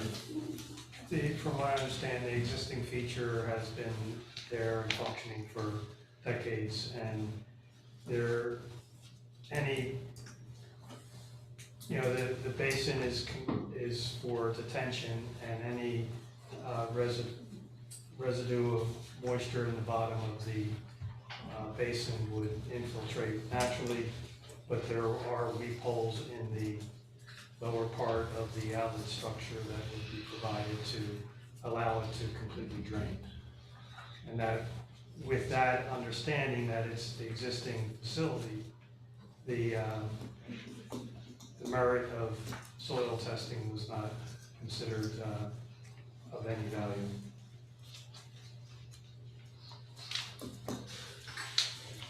Anything else? So unless there are any further questions, and you agree to the no infiltration testing, no agreement with the township, there is a proposed motion there before you, I can read it. So I should add, we should add to this, we're putting the cart before the horse here, because we still have not, correct, decided on if we are doing it or not. Correct? There's been no motion or official vote to move forward. To move forward with the project. On the back of the agenda, we can tackle this now as well. On the back of the agenda, under old business, we've added that, number A, the building expansion. So we will incorporate that into this discussion and then possibly move forward. I don't know if you guys have anything to add of all the plans we got for the building expansion. I guess I'll start if You guys are all right with that? We welcomed our new manager on Monday, and my top priority was talking to him about the building expansion, because I know your guys' timeline. The last meeting at the beginning of January, when we talked about it, and I brought it to your attention, was the HVAC. Okay, just for transparency, the water authority did look into it, and we got back a $400,000 to $500,000 price tag just to replace the HVAC system, and I think that was in addition to the expansion. It would address the addition and the expansion. It would give you two new central systems, one for each level, and a new boiler, and associated circulation pumps and things with that. So it would be a completely new and refreshed system for the entire building. Using pre-existing ductwork. Subject to the engineer's evaluation of that and what's remaining up there, because it has been partially disassembled. But yes, the idea was to incorporate as much of the abandoned ductwork that was part of the original system. They did recommend a enhancement to provide VAV, variable air volume controls and zoning for the building, which would allow each section of the building to address its own heating and cooling requirements. And that would be an optimum system. Certainly with additional conversations with the township, there may be cost savings that for lesser systems or modifications to that. Very conceptual price concept design, knowing what we know from the existing drawings. So in those conversations with Tommy, we had discussed about reaching out to, we. Oh, okay, not us. No, me and Tommy, had discussed possibly about reaching out to Haller or Vertex to get them in the building to get us a price on that, just to compare. I was shocked to see that number. Recall a couple months ago, we had discussions with Chief Kepley about replacing our boiler as well. That is at the end of its lifespan. So we, as a board as well, need to sit down and discuss that. So that would technically be part of our maintenance of the building. However, if we're looking at the big picture, go ahead. The number from the engineer for the replacement included a new boiler, so some of that cost you were already going to incur, yes. Yes. So what I was saying is, for us to do our due diligence as well of getting the price, because the way I look at it is, we own the building, that's a maintenance item. We should also get our prices to bid it out and decide if we're gonna do it or not. Yeah, understanding that this conceptual estimate from the engineer included no real design exercise that would document and identify the exact size and models of equipment. So Disclaimer understood. Thank you. So my original thought was, in talking with Tommy, we're kind of talking about what we can do to kind of move forward and discuss with the board, like I said last time, at getting a temporary space per se for Scott in the current building, see if we can make something work, and possibly move forward in the meantime. But I think there's a few things that we as a board have not discussed yet, and that's why I wanted it put on the agenda so we can discuss if we do want to do this, if we don't want to do this, is this the route we want to go, is it not? Or, we have not had that discussion. And with the manager here this week, he's got a lot of things to cross off his list, so, we're here. So, I don't know if you guys wanna add anything? Well, I think, you know, from my perspective, I've watched these mini splits in this building, and they've been a huge maintenance item for us. I've, you know, watched that the last couple of years, and we've replaced parts, and you know, we've been told that it should be on a regular cleaning schedule with these things a couple times a year. You know, I'm not real confident in the system that's in this building, to think that putting that in a new extension here would be the best idea for us.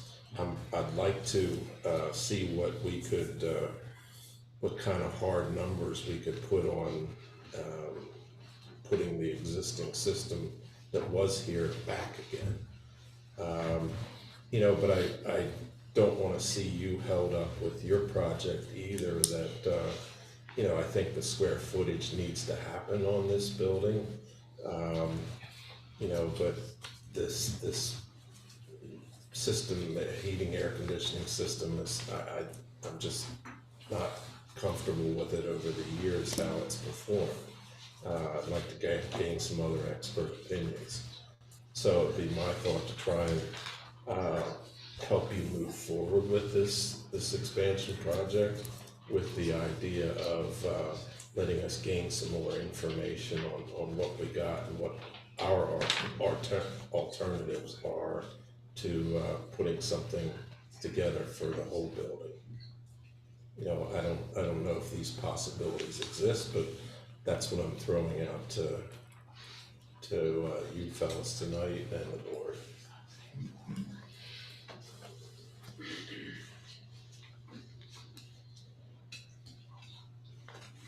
Adding enough expansion.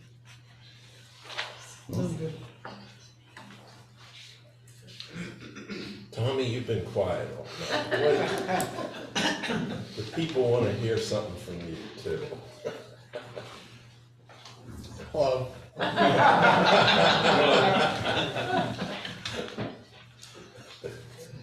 If temporary space in the township building is necessary, Scott and I have talked about a couple of options. If the board decides to go forward, and we'll do our best to work on the HVAC issue concurrently.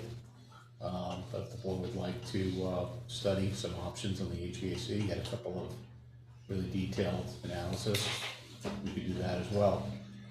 Scott, your timeline to award a bid. Our timeline is February 17th. That's when our bids basically expire. And our next meeting's the 19th, I think. No, 16. So to clarify, if the township wishes to consider the renewal of the HVAC system, that's a significant scope add to the project, so we would have to rebid the whole project, which if we turn around designs and things like that, it would be a number of months to get it designed and rebid. And, you know, at that point, the whole project would be able to go ahead with the optimum HVAC system.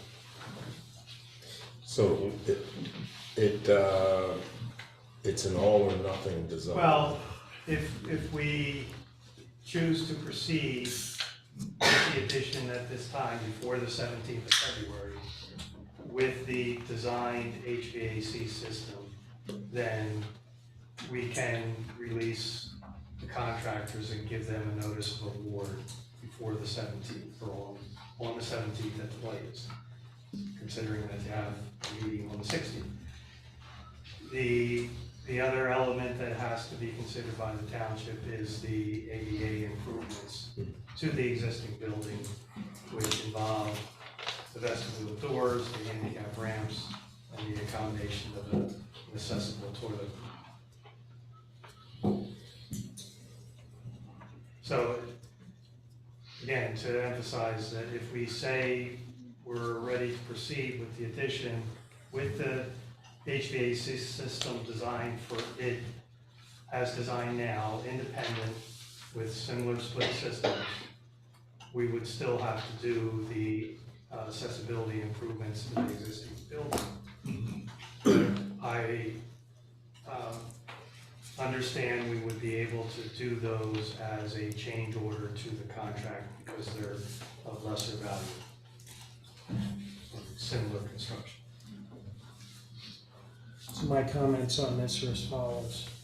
When you first proposed the idea to us, as you know, I was the one who asked about design changes and then meeting ADA accessibility because there's a number of things that are currently need to be enhanced for ADA accessibility, for further ADA accessibility. Okay, that was my biggest concern, that was addressed.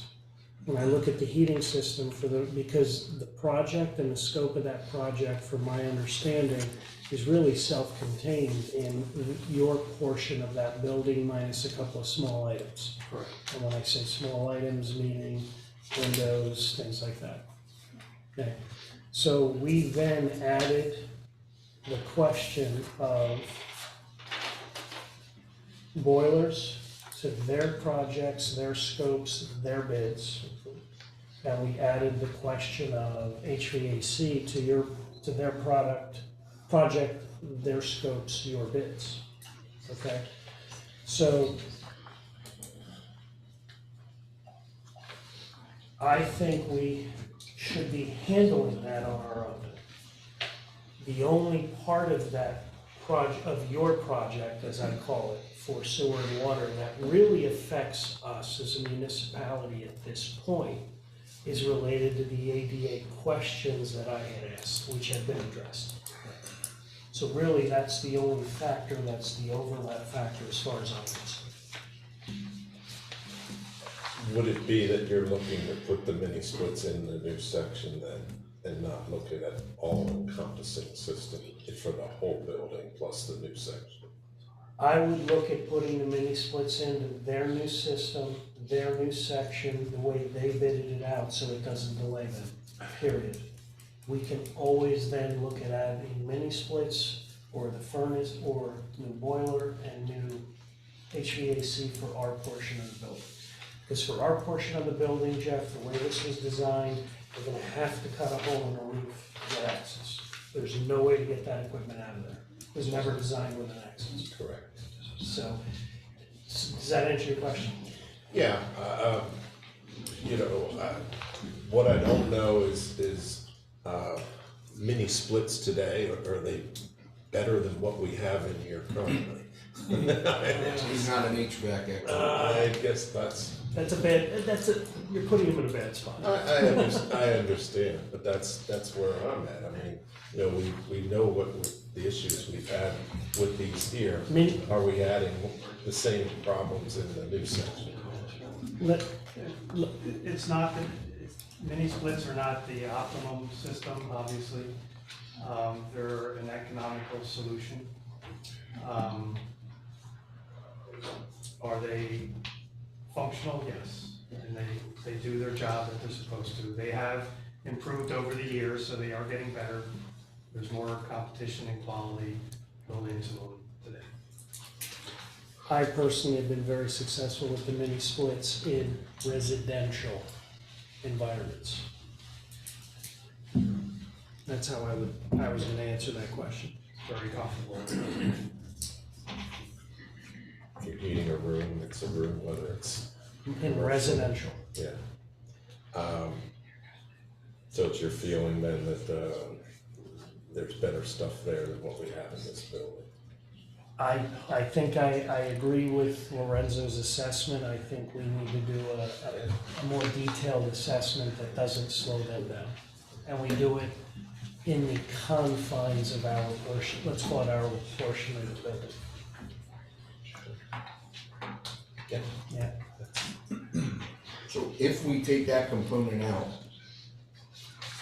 do you guys still have to rebid it, you're saying? No, we would approach any of the ADA accessibility issues as a change order, because it's in the lower number costs and similar construction elements. DHVAC, yes. DHVAC, yes. Yes. If you add the HVAC in, they do have to rebid it because of the scope. It's significant change. So what you guys are saying is to let them do their thing in the new section, and then we'll do ours. And we'll do ours. That's what you guys are. What we're simply saying is you stay, Scott, for simplicity's sake, what we're simply saying is you stay on your side of the fence, and we'll stay on our side of the fence, right? Except where the two fences connect. And except for where the ADA accessibility enhancements will be placed. Right. The only other question you need to consider is the additional improvements to the level at the police department, which has the locker room roof. Right. So that's a little bit of the other one. Is that that's part of the bid package? We already too? have that in the bid package as an alternate, so we have identified that. Absolutely. It can go either way, and we have a separate cost identified. It's just, we need to know when we issue the contract, so we're going left to right. That's an upfront decision as well. So, to add to that, about downstairs, I did some homework myself, asking some questions, viewing downstairs. They do need, the conclusion I came up to is they definitely need the space downstairs. They outgrew it. However, I will go on the record and say this because I like looking in the future, okay? We can't keep putting Band-Aids on something, okay? Where I see this township in 50 years, having a building for the police and the township out back possibly, that would be able to serve the residents for the next 50 to 100 years. We are a growing community, and we have already outgrown this. 800 square feet is gonna be a temporary fix, okay? And again, I will go on the record for that. It's only a temporary fix. Could probably serve us maybe for the next 5 years.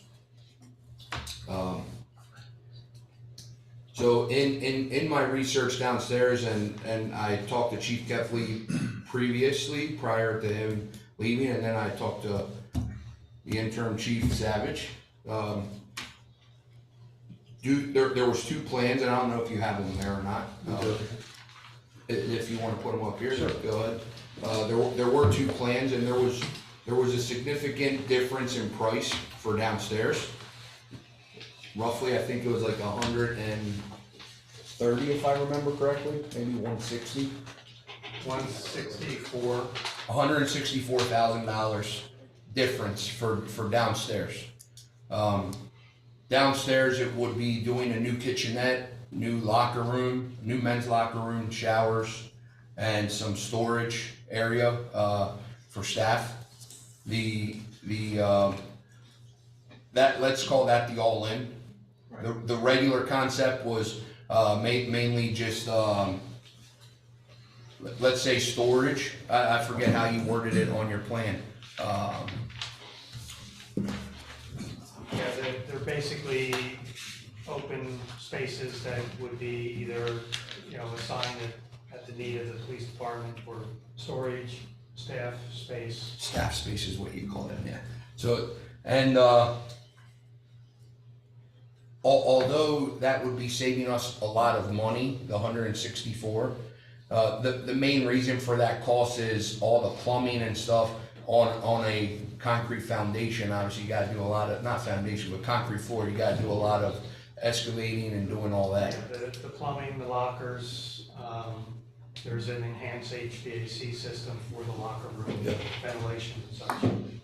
So, upon discussing this a little bit, and me talking to the interim chief Savage, about this, today actually, I asked the question simply, if we were to consider a new building down the road, should we really be wasting this money here? Can we kind of enhance what we have and just go with the basic space, since storage is what we really truly need?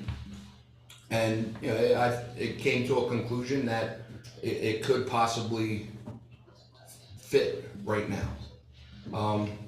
However, I did want to discuss with the board, the kitchenette would need some updating, some of the lighting should need some updating downstairs. Those are things that are from, probably cabinets are probably 50 years old. We don't have to go put a new kitchenette in the new area, just replace what's there. Might cost us a couple $1,000s. Light bulbs updating LED because it's dark could cost a few $100s. We're saving 164, and with a couple $1,000s, we can kind of enhance the current area and gain the space they need and desperately want. So if we do move forward, my recommendation would be with the basic plan for downstairs per the discussions I had. With the intent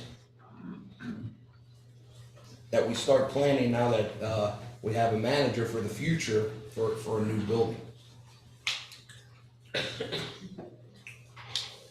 And I know I went on the record, I went forever, but you guys feel free to add. That's a mouthful and a half. Gotta put the facts out there. Yeah, I hear you.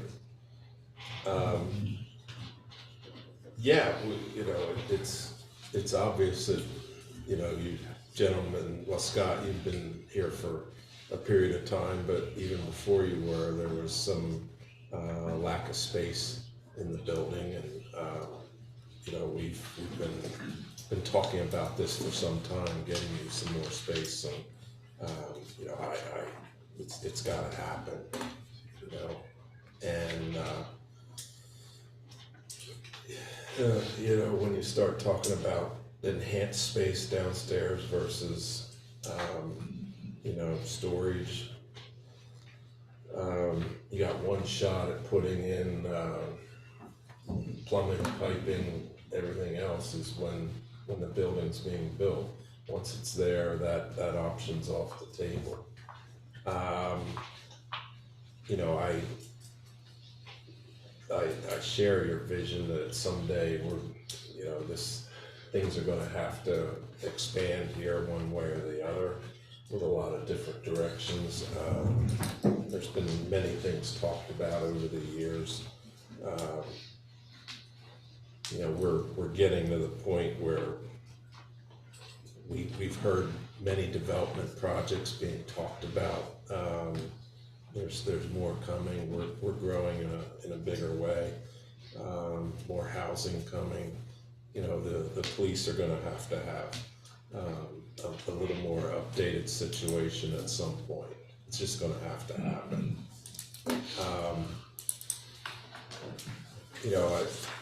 I like your thought about instead of spending that money, putting it towards future decisions, future uses. Makes sense to me. I was kind of hoping to get downstairs a little bit and get your feelings, Officer Savage, but I don't know if you care to comment or you've been quiet all night too. Maybe now's your chance. Well, we would welcome any additional space. I've seen, I'm my 24th year here, and I've seen through the years, it just seems like we're putting Band-Aids on top of Band-Aids to the building. But as far as we're maxed out, I mean, we have some files that we're required to keep that we had in the men's shower, just stacked up. I mean, we're maxed out. So we would welcome any additional space. I think that's our number one priority, is just, we need a nice secure file room where we can keep those required documents. That way you can use a shower again. That way we can use a shower. When we need that.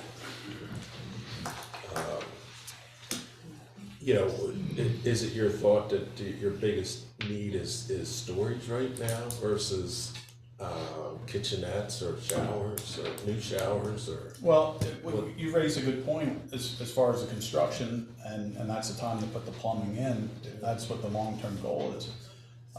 Right now, yeah, I would say we would need some type of secured room, office that locks, more than the kitchen cabinets. It's outdated. It is what it is, and we work with it. Now with this opportunity that was presented, there's a significant cost difference between the two plants. So I was leaning towards the less expense, just not sure what the future is going to hold as far as if there's going to be any plans in the future of a new police department. I'm not suggesting that, I'm just saying if there's going to be a new building in the near future, why spend $150,000 or whatever the difference is, why spend more than we really need to at the time? Do you see any situations down there that a remodel would help alleviate some issues? Just, whether it's, as Lorenzo mentioned, a kitchenette or, other facilities. I mean, to actually make some improvements in small areas there, or that would what's your help. thoughts? That would definitely help. There's the locker rooms are they could use renovating. Again, I can't tell you the last time I've seen heard of someone taking a shower in there. I know that the personnel would like to utilize that, but right now it would need a deep clean and some renovating. But again, I just feel that the most important need that we have would just be space. Okay.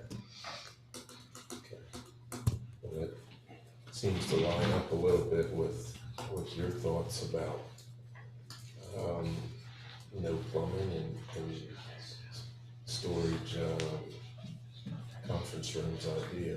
And to be clear, there was no promises made for a new building. It was just discussions. There were no promises made. I'll say that publicly. That was just my opinion. You have anything? No? What's the wishes of the board?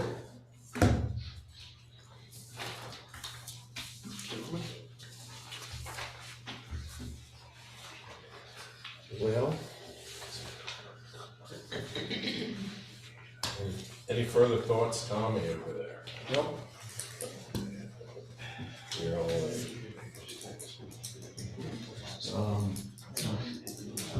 Who's paying for it? How's it getting paid? No executive. Scott's here.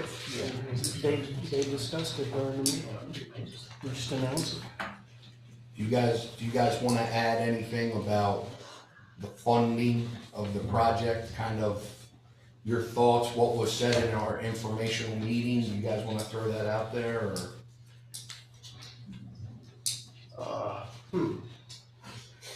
Well, I guess, from the beginning here, the authority took the lead in trying to identify an option to expand here to create space for both of us. We both need space, we discussed that.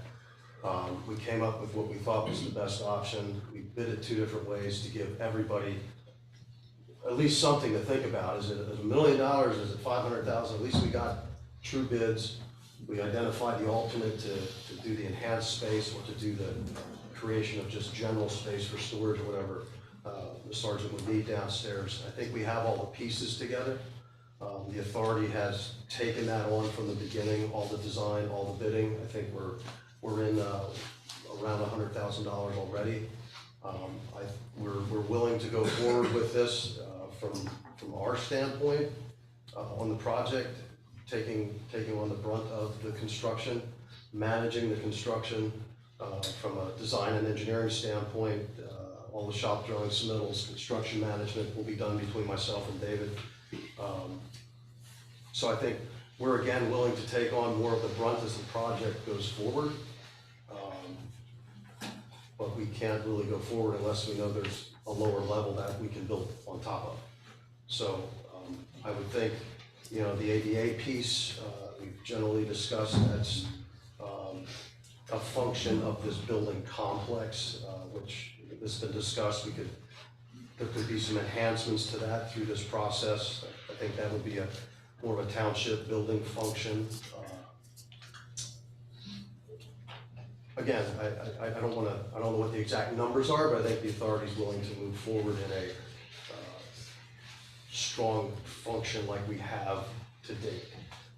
Just looking for some support in, you know, what would truly be the township's piece, and how we work that out in the future. I think the authority's open to that, and how we would fund it up front to get the project moving and work it out on the back end with the township as to what their contributions could be, work out future lease arrangements or however that works out. But I think we're willing to go forward with our funding to get the project going and continue to work with you folks on how the back end of the financing and the cost sharing arrangement comes together.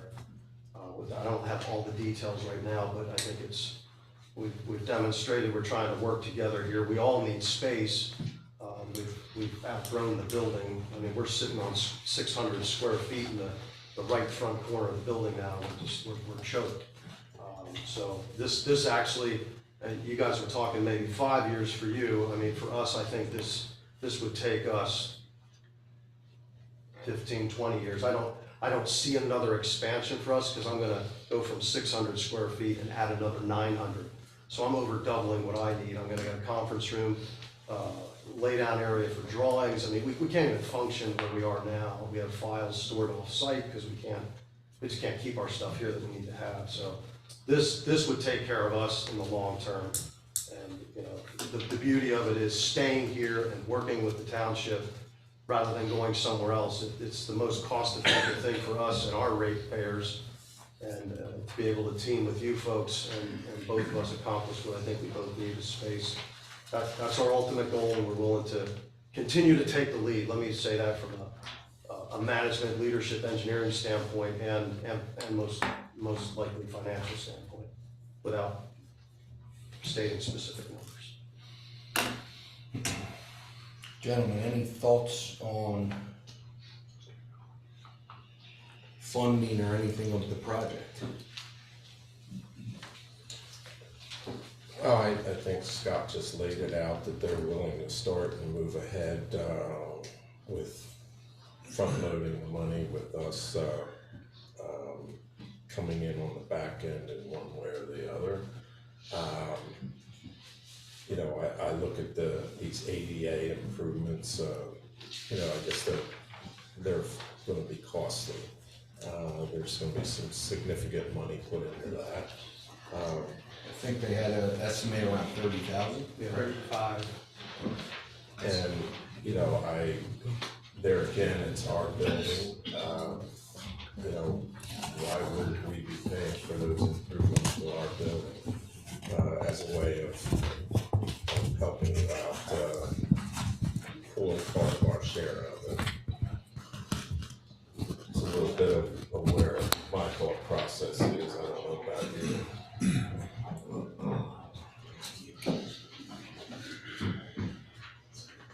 I mean, I'm all in for the ADA. That's normal. It's our building.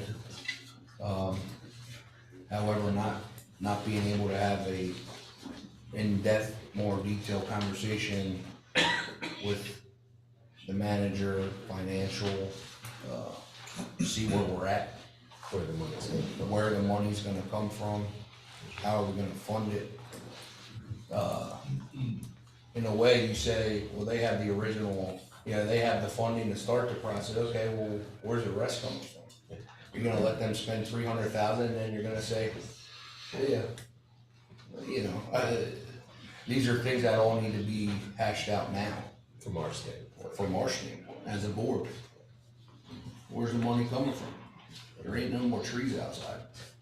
The federal government has lots of trees. Well, there ain't any out here. The leaves are off. They're just hidden. So,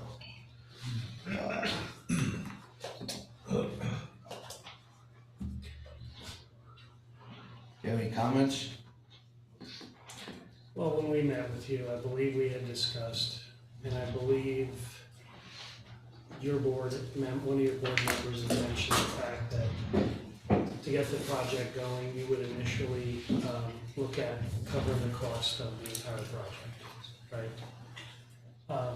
I think it's very reasonable for us to cover the costs related to the ADA improvements, because a lot of those items really pertain to the, let's call it common space related to the East Cocalico Township portion of the building. So those ADA improvements really reside within our portion of the township building. And that's the primary accessibility ones. So I think it makes a lot of sense that we cover that portion of it. And since the municipality is willing to cover the remaining part of that, we allow them to cover the remaining part of that. One of the things we could do is talk to them then in terms of if we do some kind of contract or agreement in terms of some kind of consideration in the current lease that you have with us, where we adjust that lease so that it's prorated for a specific portion of the project.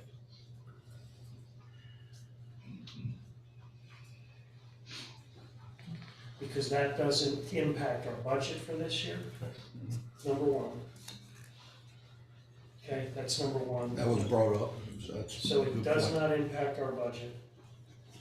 And it's something that we can work with together through the next budget cycle in terms of the lease portion that we have with you. In terms of, off the simple idea, a reduction in that lease where we come up with a proportionate amount of the construction value for the downstairs related to the project.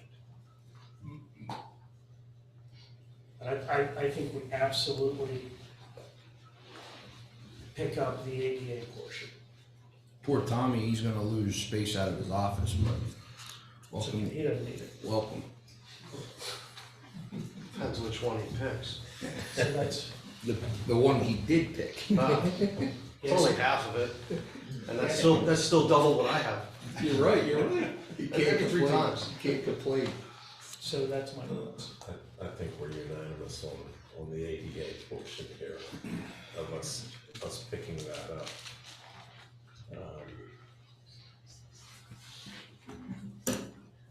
And, are we all on the same page with the downstairs and storage areas Officer Savage has talked about?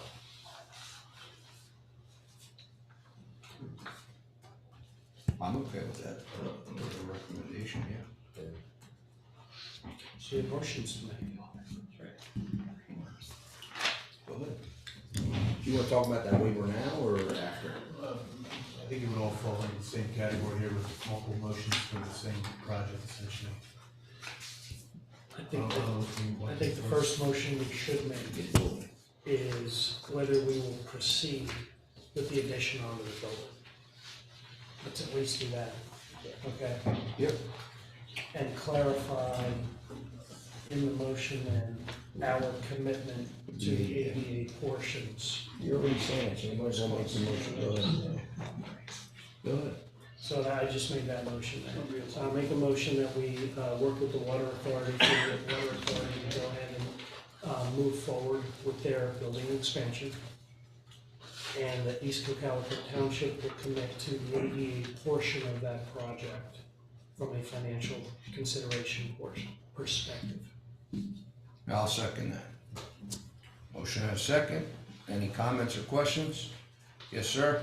Alan Maxwell, listening to all the facts presented tonight, one of my concerns is if we don't approve them to move forward tonight and they have to go rebid, the end cost for this project could be significantly higher due to the ever increasing cost of material, labor, so on and so on.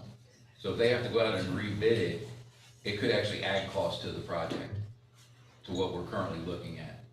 Well, That's why we have a motion and a second on the floor. Right, so I'm just saying, as a resident whose water and sewer rates and taxes are gonna be paying for the building, I strongly suggest going forward with it. One question I had is, can the enhancements for the police department's kitchenette, showers, whatever, be done as an add-on or change order for this project? Go ahead to go. Personally, I mean, I'll speak personally, I feel that we could probably, address that at a different time with the interim chief and the manager, and the board.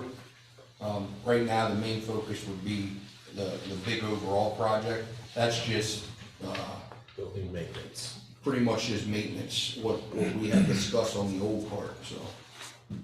Yes, sir. Dan Burton, just a comment on Supervisor Mitchell's comment on maintenance.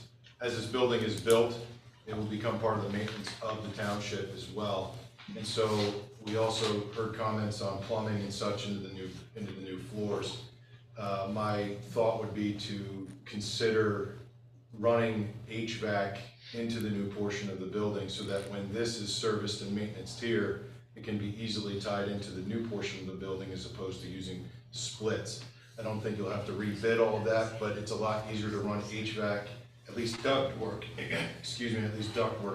in new construction. So just a thought as a outside, as we're approving this probably this evening for starting of construction, that maybe we look at just adding ductwork into the new portion of the building, so we're not having to tear everything out when we redo HVAC in this building. So to address your comment, there will be no plumbing added downstairs. Gotcha. Per the plan we are approving. Okay, but I was talking about HVAC ductwork.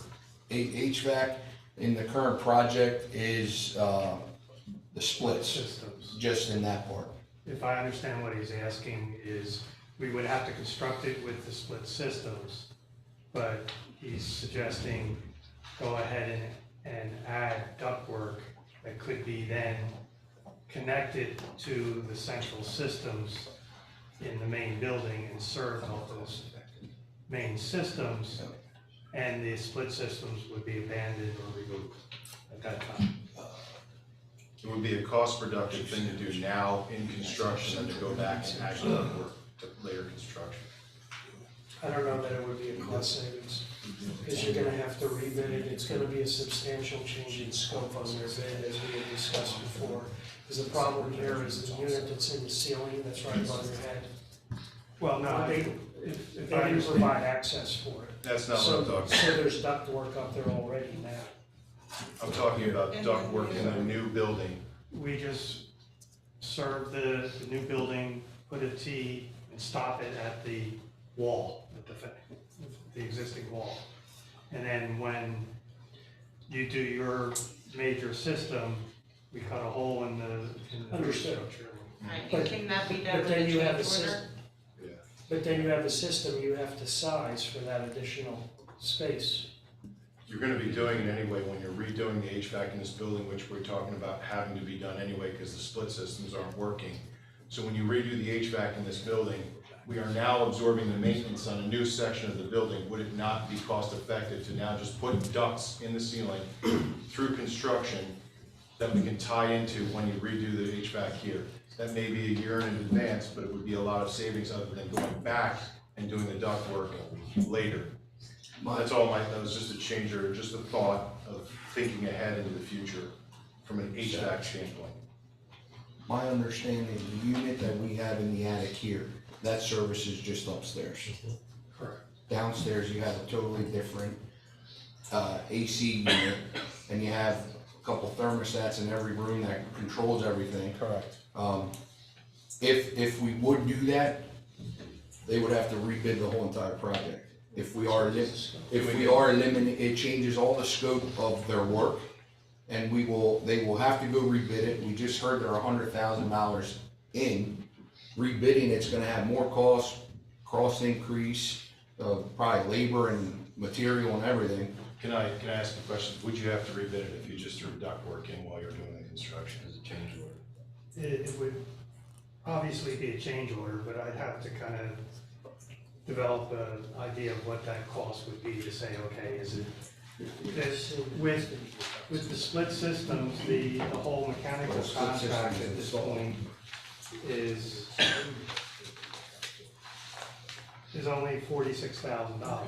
So if we're adding, $15,000 worth of ductwork, it's too much of a proportional change. But the other bidders would say, we didn't have a chance to price that. So that's where you get into when it's a significant portion or a significant cost compared to the original bid, then there would be, question about, no one else got the opportunity and the other bidder has a better sheet metal work and can do it cheaper, so he would complain. And then that would stop the whole thing. So I know it's more difficult to put ductwork into an existing newly constructed building, but it has a similar attic that this building does, where it is an insulated attic space. So ductwork could be installed in that space. We already have plans for an access hatch to get the split systems up. So it's doable after the fact. If a year or 2 years from now you do the whole system and we decide that we should extend those systems, that new system, into the addition. Okay. Just trying to think ahead. Yeah, it's a good thought, but with the contracting limitations of the public bidding, it's much difficult. Any other comments? We had a motion and a second, all in favor? Aye. Motion carries. All right, so back to the waiver of chapter 184, unless there are any further questions there. Would the town be agreeable to not requiring a stormwater maintenance needs and agreement for their basin? For your recommendation. Yeah, I think that's. You wanna read the motion? Yeah. My motion doesn't encompass that aspect. Yeah. Or the infiltration test, which we can if you wanted to. We're good. So the motion there be to approve a waiver of the requirements of chapter 194 submitted by the Cocalico County Authority and supported by the township DCD, and authorize the building expansion to be processed and approved under the small project requirements of stormwater management ordinance and appropriate building permitting regulations. I'll make that motion. I'll second it. Motion and a second, any comments or questions? Motion and a second, all in favor? Aye. Motion carries. All right, the next one up is Four Seasons Produce. Four Seasons had recently provided an as-built plan and a financial security request, or reduction request.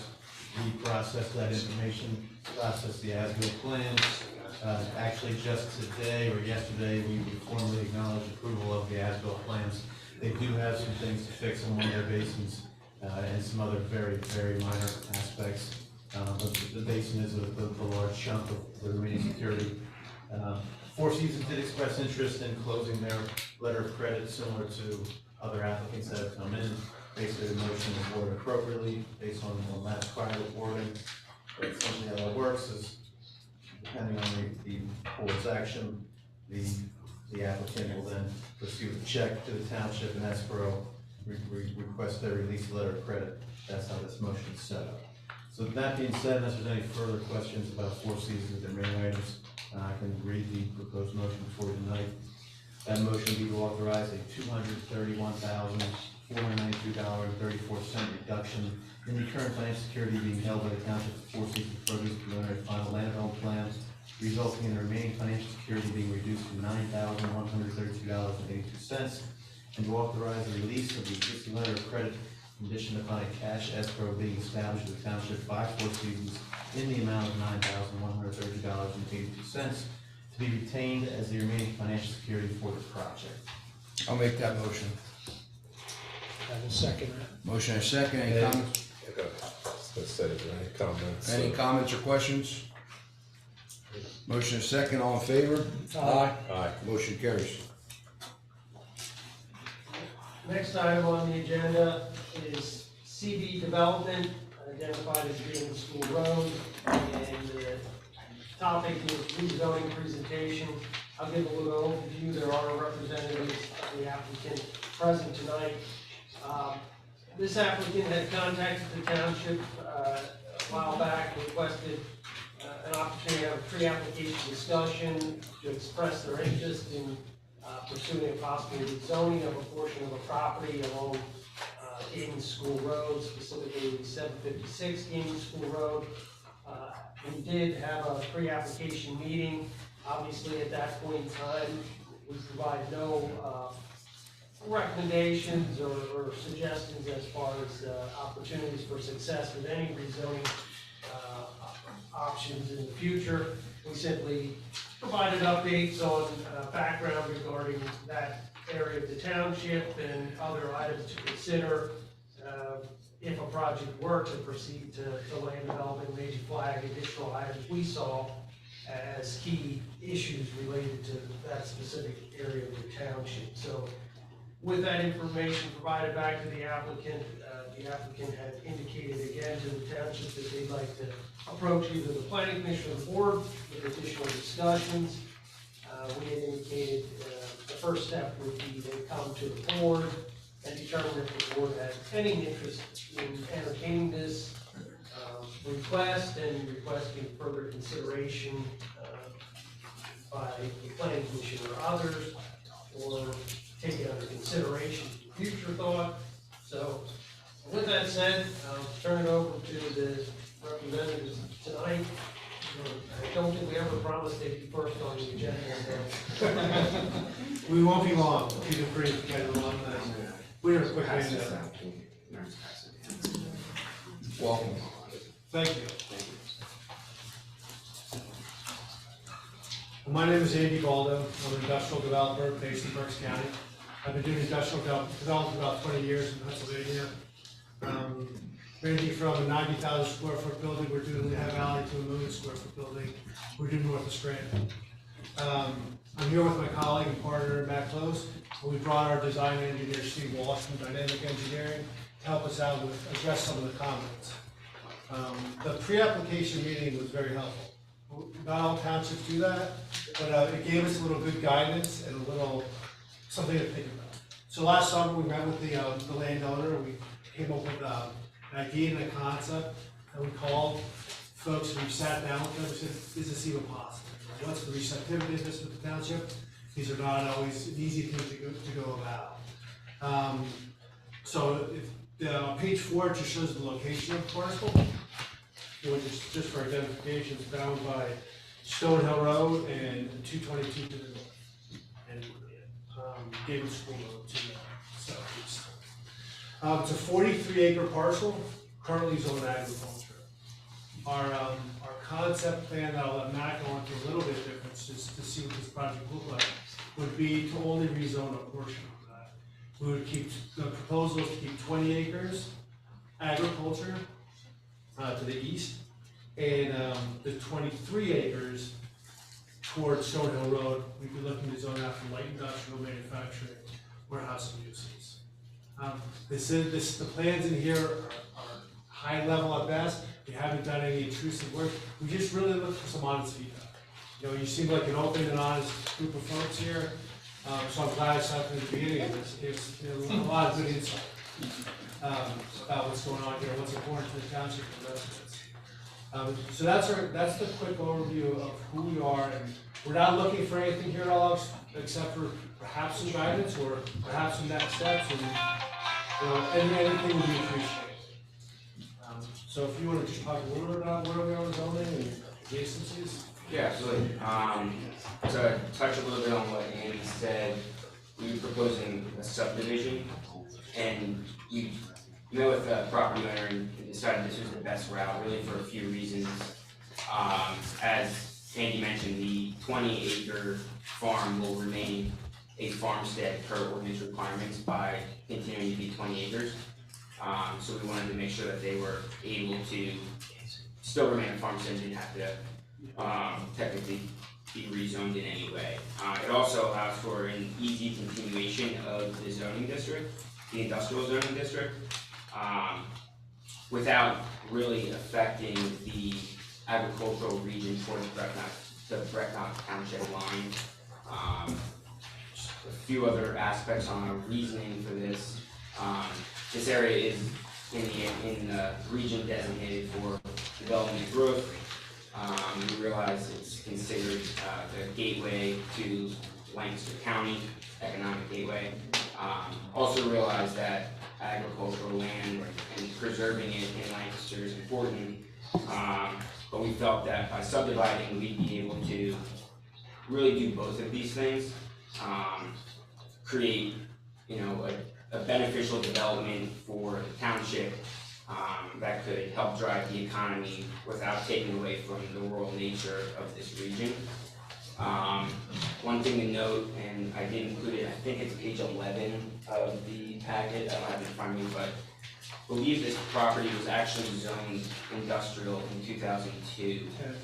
Page 10. I found this reading through the Cocalico comprehensive plan.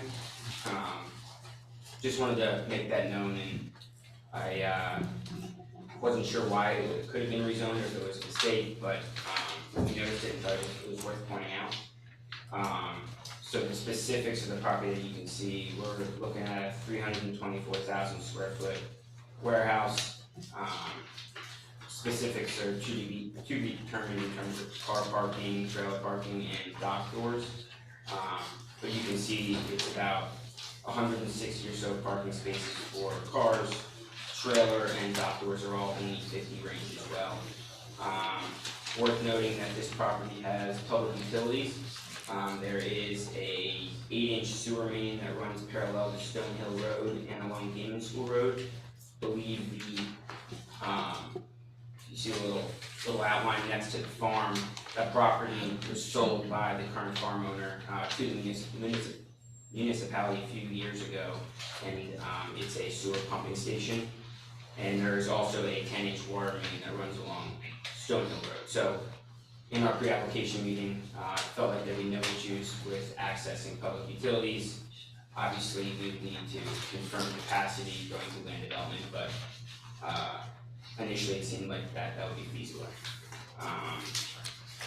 We did bring, as Andy mentioned, our engineer to help address some of the concerns that were discussed at the pre-application meeting, so you turn it over to Steve or have anything. Yeah, just the only comment was, we heard what you said about the traffic, not the traffic, but the infrastructure concerns, and also some of the water and the flow characteristics in that intersection.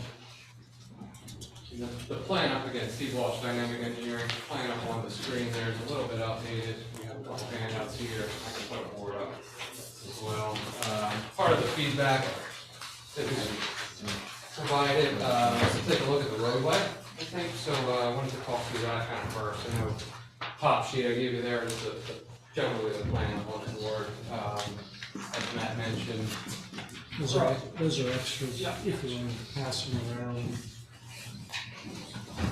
Just to address on that, again, the primary difference, brought to our attention the sewer main running through the property, so the version that you're all looking at, it's a top sheet, just cut the building corridor off, just to kind of show that we're taking that into consideration. Also consolidated access points along Gaming School Road, and then I placed the board up here facing the public. Also, you all have the second sheet of my handouts, which showed what we would kind of conceptualize at this point on addressing some roadway concerns that we heard from the pre-application meeting. So what I showed there was Gaming School Road kind of jogging out into our property and coming in 90 degrees at Stonehill Road a little bit better. We heard some concerns about the turning maneuver when you're heading north on Stonehill Road and turning right potentially.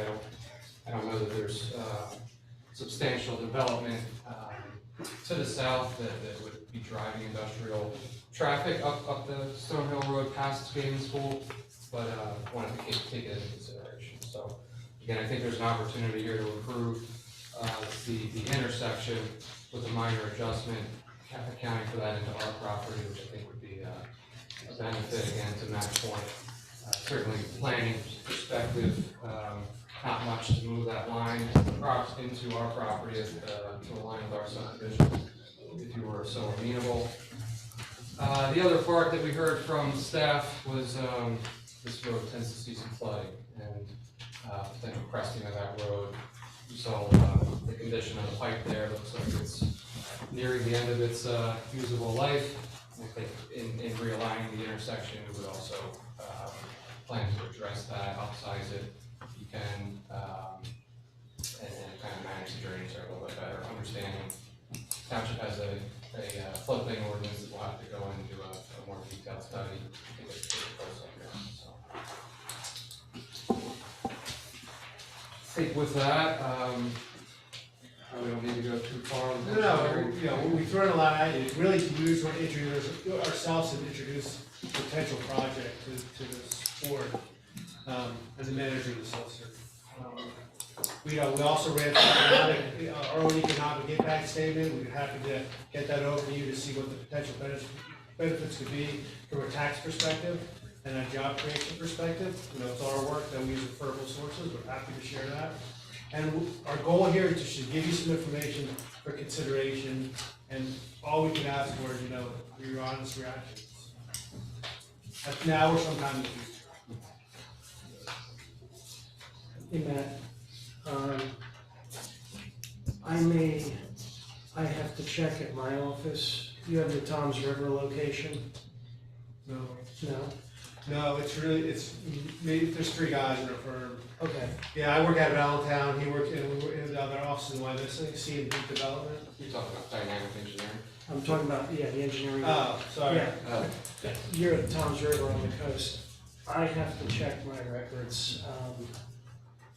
It's probably better I not comment tonight. I gotta check if there's a potential conflict in terms of some of the work we've done on the coast. I just gotta check. Just to clarify, we're out of the Bethlehem office, so I don't know ARC. Understood. I gotta check. I gotta double check. Yeah.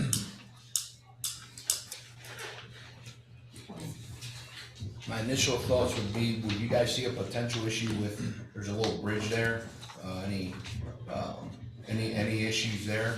Because looks like there's a creek going through the property.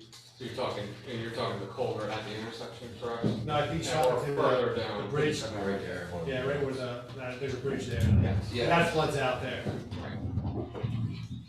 I'm not sure that we expect traffic heading that direction. I know it's a bit of a pinch point, taking a look at it myself, so, interested in your feedback, certainly. I don't think we're. If I remember correctly, there's actually a bridge on each side. Right. Yeah, It's small. Right. Can you get a comment? Can I get a comment or public comment? I would just note, regarding the bridge, it was identified, there were some other things, and there were pre-application notes that were distributed to the township, so if you did not receive those, the manager will see that he hasn't. The bridge is weight restricted currently, we did note that, and I'm talking about the bridge on Gaines School Road. You also have a municipal line, this is adjacent to the Gaiman's Mennonite School. It was discussed previously. If you look to the far right, the white line and the black line, the 4,000 square foot that was previously discussed on the screen behind you.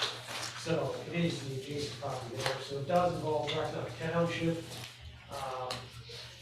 And at this point, there hasn't been any direct discussions, and that would be something we could follow up with in terms of communicating with adjacent municipalities regarding any matters that could be worthy of mutual consideration.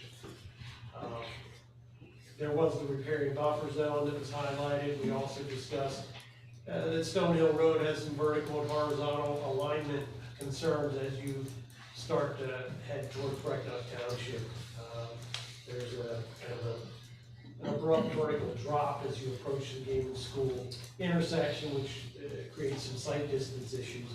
We also noted the turnpike off-ramp or loop on and off-ramp has a right-of-way that abuts immediately adjacent to Stonehill Road and limits certain, potentially limits or complicates more thorough enhancements of Stonehill Road if those would be necessary through there to create an expanded carving more appropriate for industrial development. So, not to get into all the details, but there was a lot thrown out when we tried to look ahead if something were ever proceed. But once again, the first step is is there any interest at all? And then from there you can decide how to gather further information from John and Yeah, we understand it's a multi-step process in the long run through this whole thing. That's why we want to get everything out in the open. Are there any comments from what he just said now? I know we looked at some of the stuff, and we don't have to get in. The only thing I'll add, and I meant to mention that we did show widening along Stonehill. First page, you can't really catch it on the reduced side, but we would plan to run that up Stonehill Road, and I saw there was certainly more widening to the north recently done, so. Yeah, we know that we'd have to fix some of the current conditions there. But we think it's, I guess the bottom line is, if this would be contemplated, and we would get to the next step, from a professional standpoint, we think we could address those issues. At this point, you know, we're just scratching the surface. We had a comment in the back, no? All right.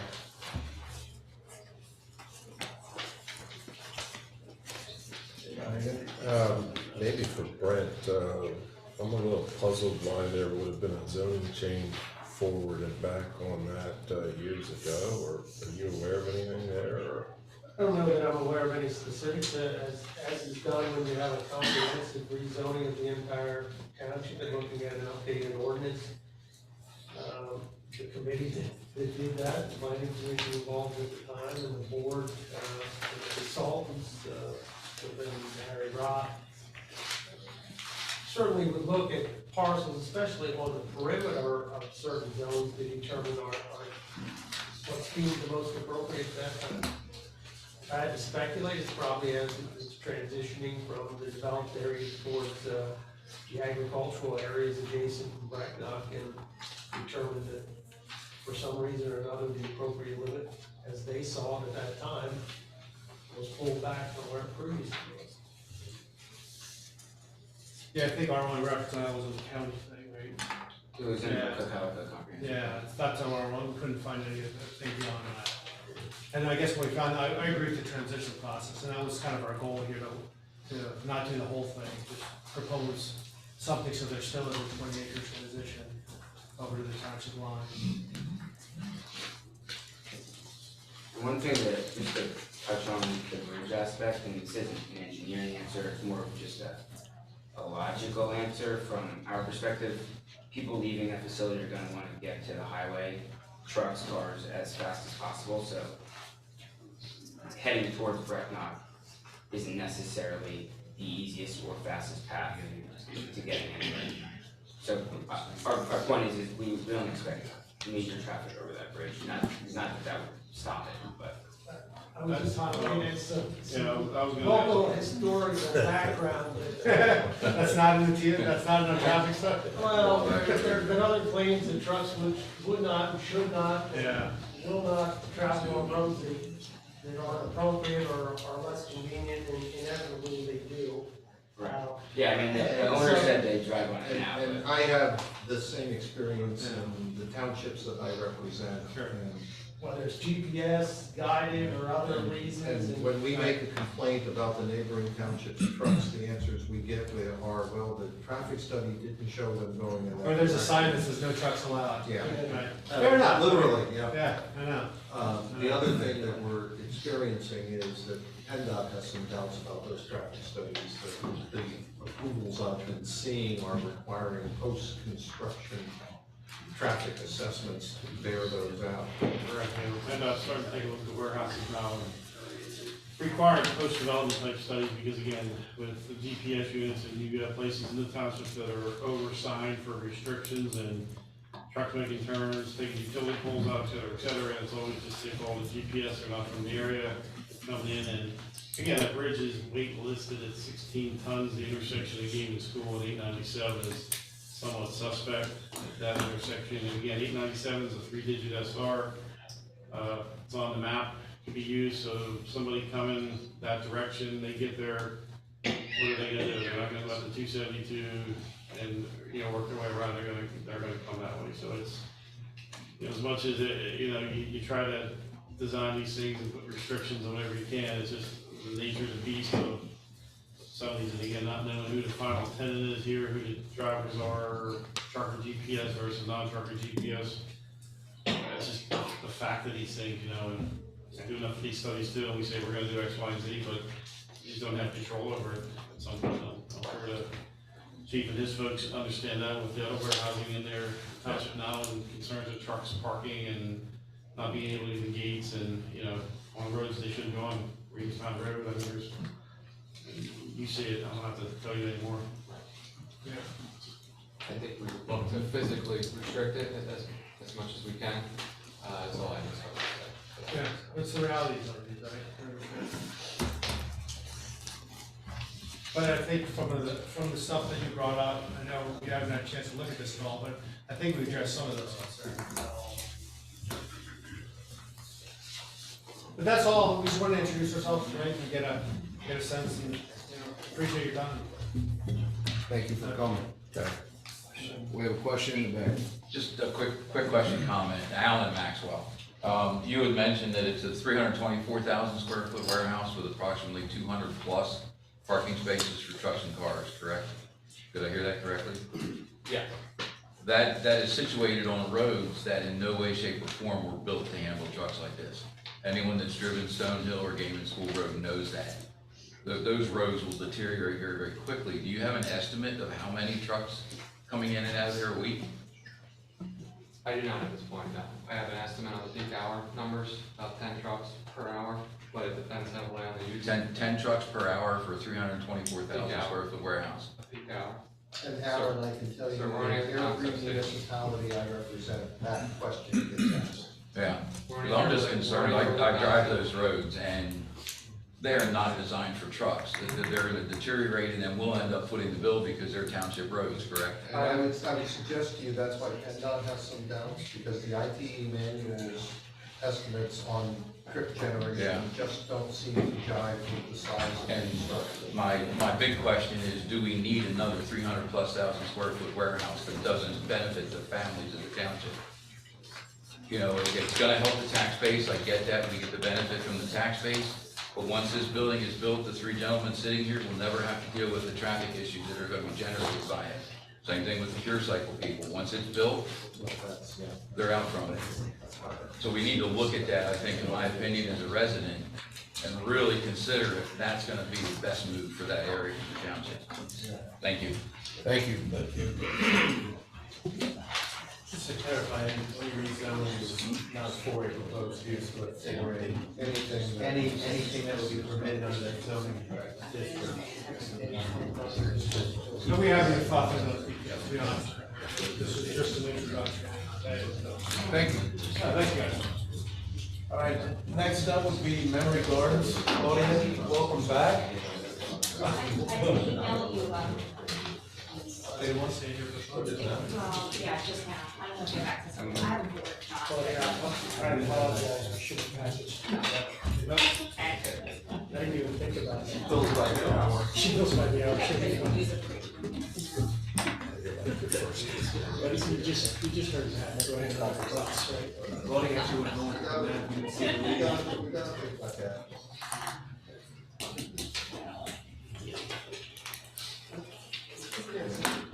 She just, Yeah, I just, basically. she said she had time to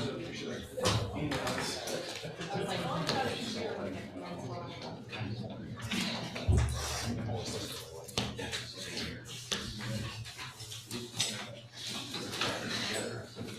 I don't know. Sorry, I'll go ahead and start with the board, if you're able to pull up on the screen, it'll be a little bit easier. Hey, coming at you tomorrow.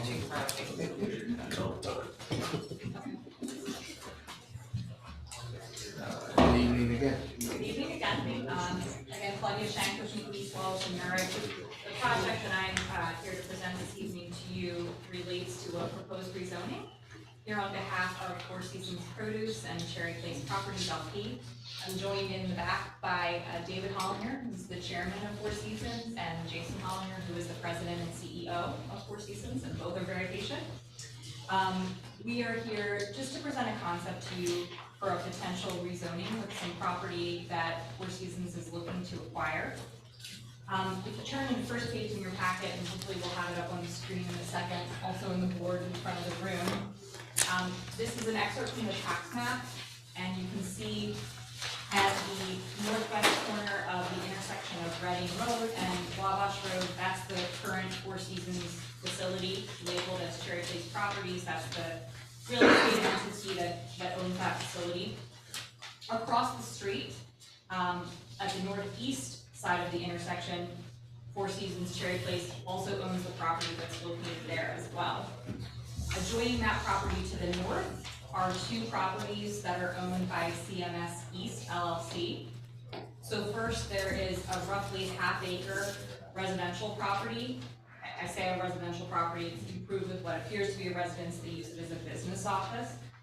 And then there's the 41-acre cemetery area, which you can see on the aerial map where the cemetery is located, where the plots are located, and then there's a good portion of that that is currently vacant and is being farmed.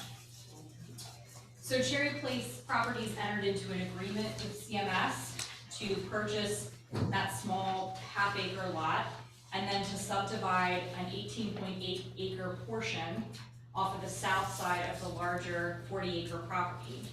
The intent being to consolidate the smaller lot, and again, that 18-acre portion with the existing property that belongs to Four Seasons. If you want to go to the next page in your packet. So, next slide. So this is just an excerpt from your zoning map to show you what the zoning currently is for these properties. So obviously you have the Four Seasons property that's light industrial.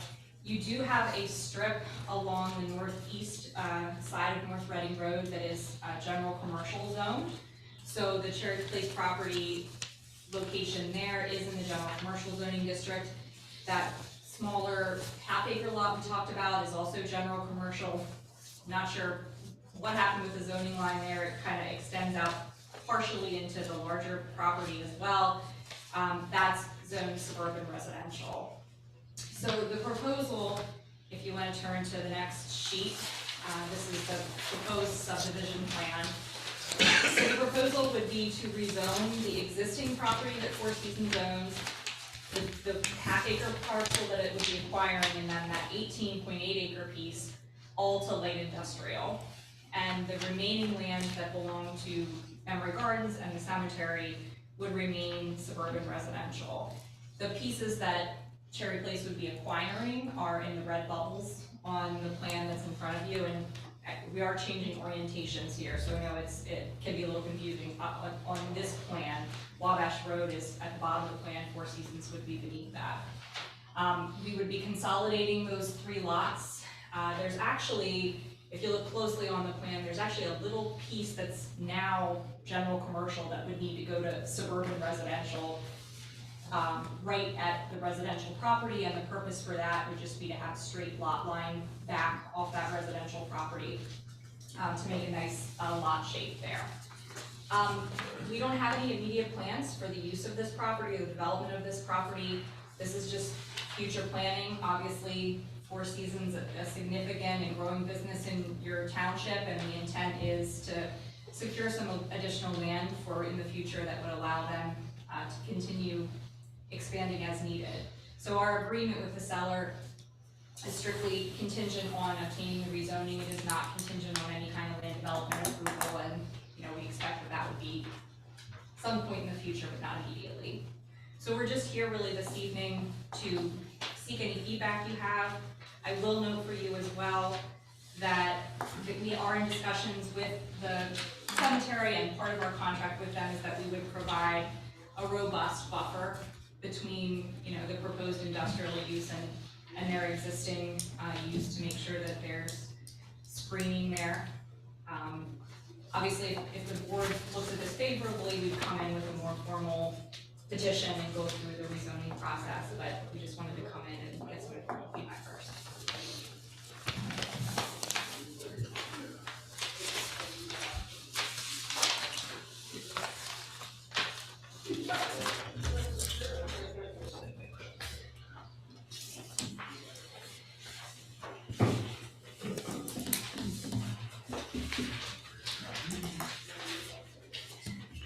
Sometimes it's a little hard to get your hands around the concept when you talk about a zoning change with no proposed plan for it. It leaves an open door that, you know, a lot of different, it could go a lot of different ways. So are you also proposing an add-on process, that this would all be? It would be 2 lots when we're done. So Okay. now, yes, so those 3 purple pieces would be consolidated into a single lot. So it is a consolidation. And, Proposal. and would be available for Four Seasons development, but not available to be sold to any third party? That's certainly not the intent. Right. Yeah. President's. I mean, I would suggest anytime someone comes in with a rezoning, they really are opening the door. I mean, I know most of the time you come in, you show a plan, and you say this is what we're gonna build, but once the rezoning happens, it may or may not be, so, The logic would follow that more than likely it would be an extension of the existing operations as they are now. I think that's Right. an accurate representation. I think that's an accurate way to represent it. It would just be an extension of the existing operations, Joe. With the consolidation, you would have more control of that issue. Right. A flip would require that subdivision, Right. most likely. Yep, agreed. Right, yeah. Personally, I will comment that personally, I think it's a reasonable thing. I think it makes sense. And knowing that it, or assuming that it would be a natural extension of an operational business that has been very, very cognizant and very good in terms of abiding by all of the land requirements, land use requirements with the municipality. I think it would, personally think it'd make sense.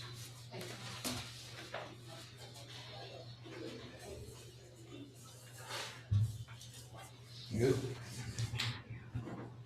Yeah, I'm good tonight. Any comments? What's your comment? I'm good tonight. Any comments? Yeah, it's off the screen now, but, as has been discussed in all the other, projects, transportation issues, access are a key item. Anytime you expand an opportunity for an industrial use with a different configuration, logically says at some point in time, utilize additional trips. Has there been consideration in that the other parcel is, in some respects, too close to the intersection and creates conflicting movements and certain things? What's the long-term thought on access to this area?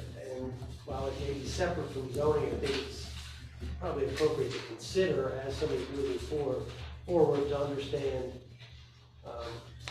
in terms of like Wabash, it's a very short stem from the signalized intersection, and it would be a staggered access from the existing drive. John could speak forward to it. The other way, you'd have potential for back-to-back turning lane issues depending on stacking at the signal and the other way. So Your question would be movements between these 2 properties? not only movement, not really between the two, just movements into this property from the regional area. Right, long-term and trying to get separation from the intersection for any enhanced access point. First, I'll say, and, you know, I'll certainly then defer to any comments that Jason or David would have, but, again, it is true, we really do not have a plan Right. for what the site is gonna look like, but I would say it's zoned commercial now, so these issues exist, whether it's commercial or industrial, in terms of access to the site. I don't know if you have anything you wanna add, David, or Well, Jason?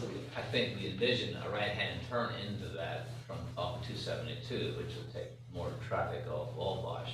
Like this. Coming from here down a right-hand turn. You're following what I'm saying? A right-hand turn, come right in. Yeah, Right in. And also, we see improving that intersection. Right now, when you come in Wabash Road, there's no curb there. When the house comes away, we can put a curb there and get rid of that open thing that we have there and have a better egress than what we have now, because it's all over. Right, I mean, this is our egress right now, so clearly that additional space would give us the ability to improve that driveway location and get it further away from the intersection, right? Yeah, and like I said, it's, zoning's a step, and then resolving, you know, uses and trips is the next one, but they have to kind of be thought in some respects together, if you're gonna. Understood, yeah. So, I think it would be beneficial for somebody to contemplate what types of uses could go there, and how would you improve access, because I think the concern would be coming northbound on 272 and turning left into the site if you ever had a capacity issue there. You mean off of 272? Off of 272 left in, or come, then you'd have to, or go in and then turn. Yeah, I mean, I think PennDOT with their access management lately, I think they're right in. It's probably your only opportunity you're gonna have on 272, so you'll focus everything off of Wabash. And again, as like with any, like you said, there's no plan, but you look at the varied uses in here and what they could generate. And again, just stacking back from the signal, back-to-back left turns, I mean, it just all needs to be considered at some point. So there may be limitations on what can be developed just as a factor of the distance of the driveway to the intersection. So I think there's certain things will come into play, and you know everything up and down 272, I mean, everything's out there heavy enough, you know, you're gonna get a left turn somewhere, and PennDOT's gonna take the position, they'd rather see everything come off the lower classification roadway, which would be Wabash. I could see you probably getting a right turn in, you know, somewhere coming down there with the right turn lane, so again, that would lead a lot of the traffic off of Wabash, but again, just those things to consider, you know, not that we're getting into the weeds now, but just something long-term that needs to be considered when you make a move like this, and you do have large truck traffic coming in and out there, depending what the use is, you know, it supplements Four Seasons. Each source on Lake could be different too, you don't know what the future is going to bring. Especially if you're required to provide an enhanced buffer along the property line, that takes up some of your space, now it starts, starts shoving you closer to something. So it's anything that includes increasing opportunity for industrial development, additional trips should have further thought and trying to do the best thing possible, long-term access, so it's viable and safe. Not just year one, 10 years down the road, 20 years down the road. Well, yeah, and obviously we would understand that we need to go through the land development process. And, I think proximity is the driver here to their existing facility. Yeah, and I understand there's restrictions in terms of trying to move further. And looking at screen left on Wabash Road, there's existing improvements and you're restricted, so. Right. What that could result in is forcing more trips off the 272 somehow to accommodate certain movements. Future issue, but worthy of at least planting the seed that it isn't understood after night, transportation is a big issue. Just a comment, and I understand what David said about turning right, going from here out to Four Seasons, you'd be able to turn right. My only question would be if you, that little square is where the office is for Memory Garden, is that correct? Yes. So if you want to, if you turn that in, hypothetically, I mean, you're in the produce business and you're not going to go into housing development there, but if you turn it into a warehouse, you're gonna have a bottleneck trying to get trucks out onto Wabash to get on 272 to get back out, because they're stacked up on Wabash now to the lake. And if there's two of them lined up back to back, that poor guy trying to come out is just, he ain't gonna get out. And a name for the record. Doug knows. I'm sorry. Okay. No. Thank you. And it's not criticism, it's just, you know, we only mentioned the right turn, but they wanna come back out too. I mean, unless they go way up around the other end, but I don't see that as an issue either, or a problem, way out. You're forgetting all the traffic from there comes in from Line Road. You say all the traffic comes in from Line Road, is that what you said? You misheard me. Go check the record. Yes, sir. Mr. Mitchell, I appreciate, sorry, Jason Hollier. Mr. Mitchell, I appreciate your comment that, we have no plan, and just stating the obvious that, land comes up for sale that's close to your current business, and you gotta kind of move when it's available, and that's kind of what the situation we're in, so I just want to state that. And just being here a couple hours, thinking about the other warehouses going up, and the comment that was made about people, building and moving on. We live here, this is our community, we want to do right by the community, so just kind of want to bring that up too. We appreciate that. And we'll commit to planning on ahead with the engineers and make sure we have it step by step. Thank you, please. Thank you. Anything else? Thank you. Thank you. All right, well, that's just about it for our action. Sure you don't have anything else? I have one last thing, it'll take me 10 seconds. CDBG project went out to bid January 24th. Expecting bids back February 21st, and then we will be back before the board March 2nd. As of right now, we are getting some of the key players that we thought we'd get the first time that didn't bid because of the tight time frame. We are getting them, we anticipate bids from them the second time. Some of the contractors that we've worked with before on the sewer line projects. So just as an update, 2 more meetings, and I'll be back before you with live numbers. Great. That's it. Sure you don't have another one? And seeing that they left me. They did the old step back. Thank you, Casey. Baby's been asleep since 7:30. All right, moving on, the fuel sharing agreement. Tommy? For the board this evening, fuel sharing agreement, purchase fuel through a consortium that has been compiled by the school district. We have provided the school district with the estimated number of gallons for the coming year. The term of the agreement mirrors the school district's fiscal year.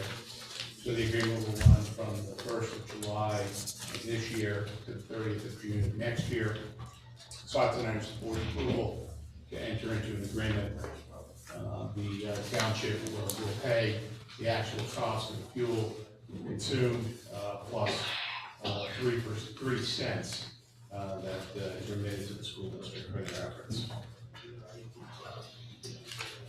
Comments? So they're just looking for the commitment now to bid it out? Yes. Yeah. Okay. I will add, from the leaders meeting, Dr. Musser did mention they were getting those prices back, and they're not happy. Correct? Again? Yeah, so, they, with what they've seen so far, they weren't too excited about the numbers, but it's, where we're at. So I'll make a motion to authorize the Board of Supervisors chairperson to execute the 2023-2024 fuel agreement between East Cocalico Township and the Cocalico School District.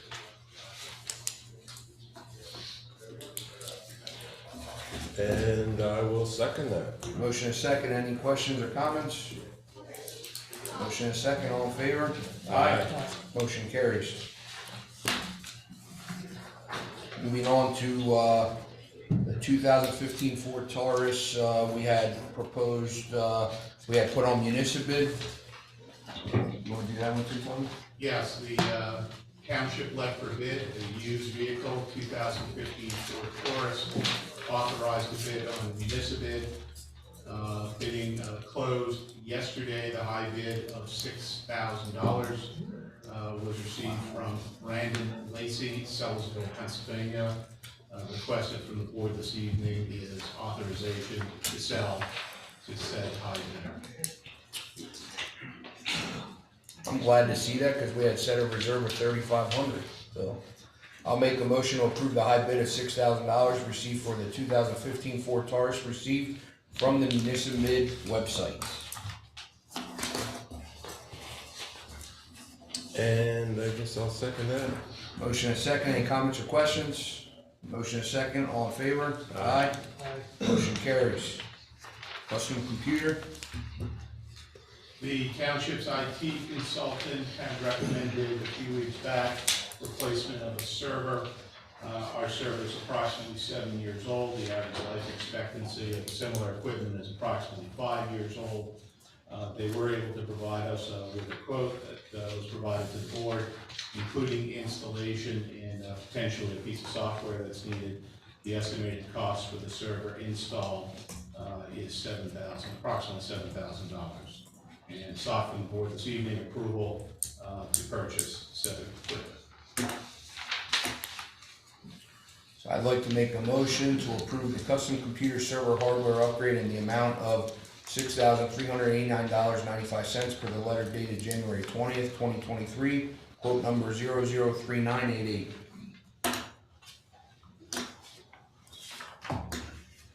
I guess I'll second that. Motion is second, any comments or questions? Yes, sir? Don Miller. With that bid, is there yearly license agreements associated with that $7,000?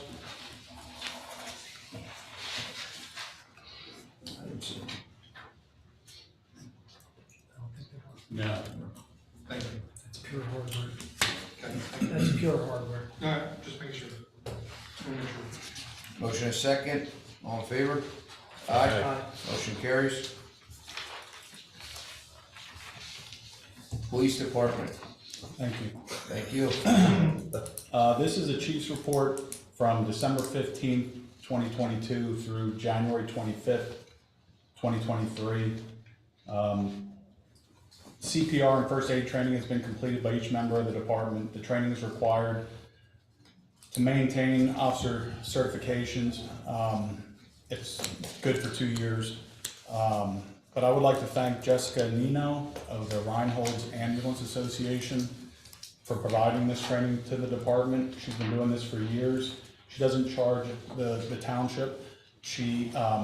We are required to pay for the Red Cross cards, but all the training she does for free. So I'd like to thank her publicly. Officer Stauffer attended fire arson investigation training for 2.5 days in January. This is the second set of classes that he's working towards becoming a fire crime scene investigator. The former Chief Kepley and I attended the Cocalico Area Regional Leaders Meeting on January 24th. And what was previously discussed, one of the topics was the fuel consolidation. Some substantial arrests on December 21st, officers arrested a subject at the True by Hilton, 400 North Reamstown Road. This person was not a guest, but he was acting suspicious in the parking lot, so officers got dispatched. Officers arrived and found that subject in possession of 6 grams of fentanyl and packaging material.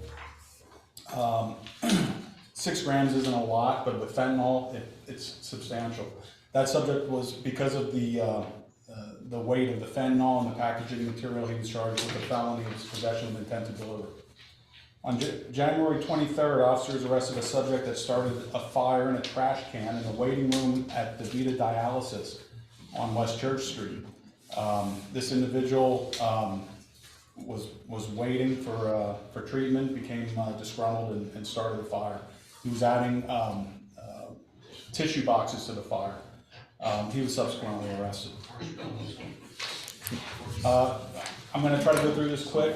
Some year-to-date figures, from last year, 2022, year-to-date, our officers responded to 8,685 calls for service. That includes both municipalities.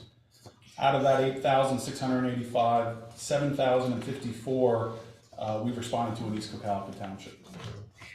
Now that's going back to 2021. That's a 546 additional calls. So we're seeing an increase in call volume. Denver Borough actually had their call increase from 2021 to 2022 by just over 200. Year-to-date, 2022 year-to-date reportable crashes, both municipalities, a total of 181. Out of that 181, 160 reportable crashes happened in East Cocalico Township. Reportable crashes are crashes that require towing and/or someone's injured. Out of those reportable crashes, we had 2 crashes resulting in 3 fatalities in the township, in East Cocalico Township. We did not have any fatal crashes in Denver Borough. Our officers responded to a total of 181 non-reportable crashes. Those non-reportable crashes are where the vehicle can be driven away from the scene and there are no injuries. So out of the 181 total non-reportable crashes, 155 were here in the township. Traffic citations for the year of 2022, our officers issued a total of 805 traffic citations. Out of that 805, 684 were in the township. Traffic warnings, okay, so not a citation, just a warning card. Our officers issued 1,197 for the year. Out of that 1,197, 992 were in the township. Parking tickets, we did not issue any parking tickets in the township. We issued 115 in Denver Borough. And most of them are along Main Street. They have restricted parking there. That concludes the police report. Thank you, sir. Thank you. Yes, sir. I have a question, Doug Mackley. This is for the police commissioner. Yes, sir. The box truck that was sitting out back, that was parked there for investigative purposes. I came down and paid my water and sewer bill the other day and I saw it's moved. Typically, the police always put the cars that are impounded in the impound lot back there. I know they can't get the truck in there, but when that's there for investigative purposes, the DA always, when I was here and worked with the chief, the DA said, no one touches that thing until I say so. I saw it was moved.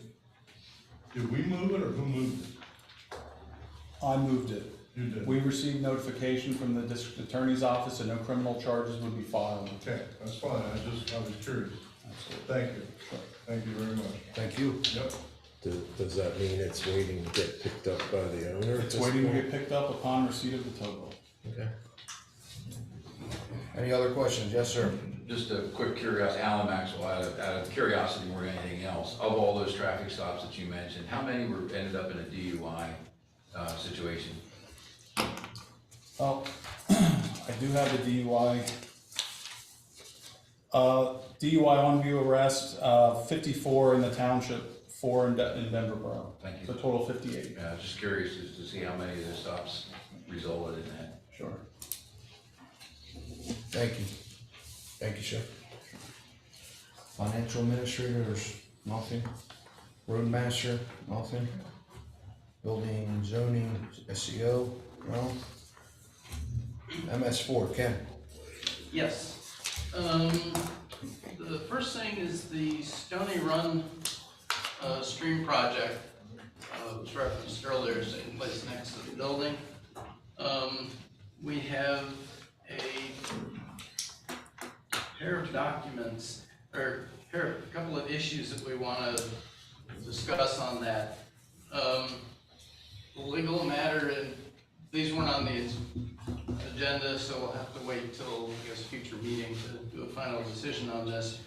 but the attorney suggested that only one supervisor should be required to sign the agreement rather than to get all three to sign it. It's a time-saving matter. And the other issue is the walking path that's proposed to be created as part of this project, along with some picnic tables, sort of a rec area along with it. The question is, the way the current agreement was written provides for a $20,000 payment to the township, which is to be used for creation of a walking trail and amenities to that.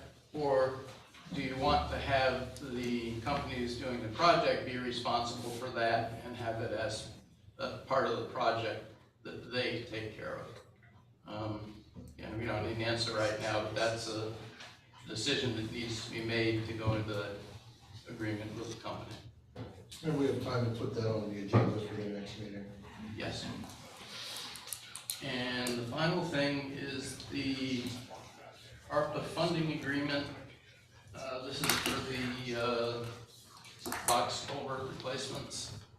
For the roads, there are a pair of documents that came out from the county that the township needs to sign, and they're sort of standard language for when you're dealing with federal money. It's complicated. I don't think there's anything unusual in there. I think the attorney has reviewed those. Very good. So you need a motion for that? Good? Yeah. But that one, I'd like to make a motion to approve the ARPA funding agreement and the certification acknowledgement of the American Rescue Plan Act funds to be signed by the Board of Supervisors Chairman. I will second that. Motion and second, any comments or questions? Motion and second, all in favor? Aye. Motion carries. Anything else, Ken? yeah, just one other comment relative to the Black Horse Wright Partners warehouse. The project along Stony Run isn't gonna take out all the trees between the warehouse project and what's being done down there. The only trees that are being removed are in the wetland area directly adjacent to the stream, and the current hedgerows of trees that line the fields there aren't going to be touched as part of this project. Thank you. Anything else? No, nothing exciting. Thank you. Treasurer's report. Treasurer's report. Just want to back up a little bit to the ARPA funding agreement that the county had sent out. We are eligible for receiving $298,150 from the county for ARPA funding. This was designated for box culvert replacement out here on Hill Road by the Township Building. I think as well as back at White Oak Road, the bridge replacement back there. So that's what he said.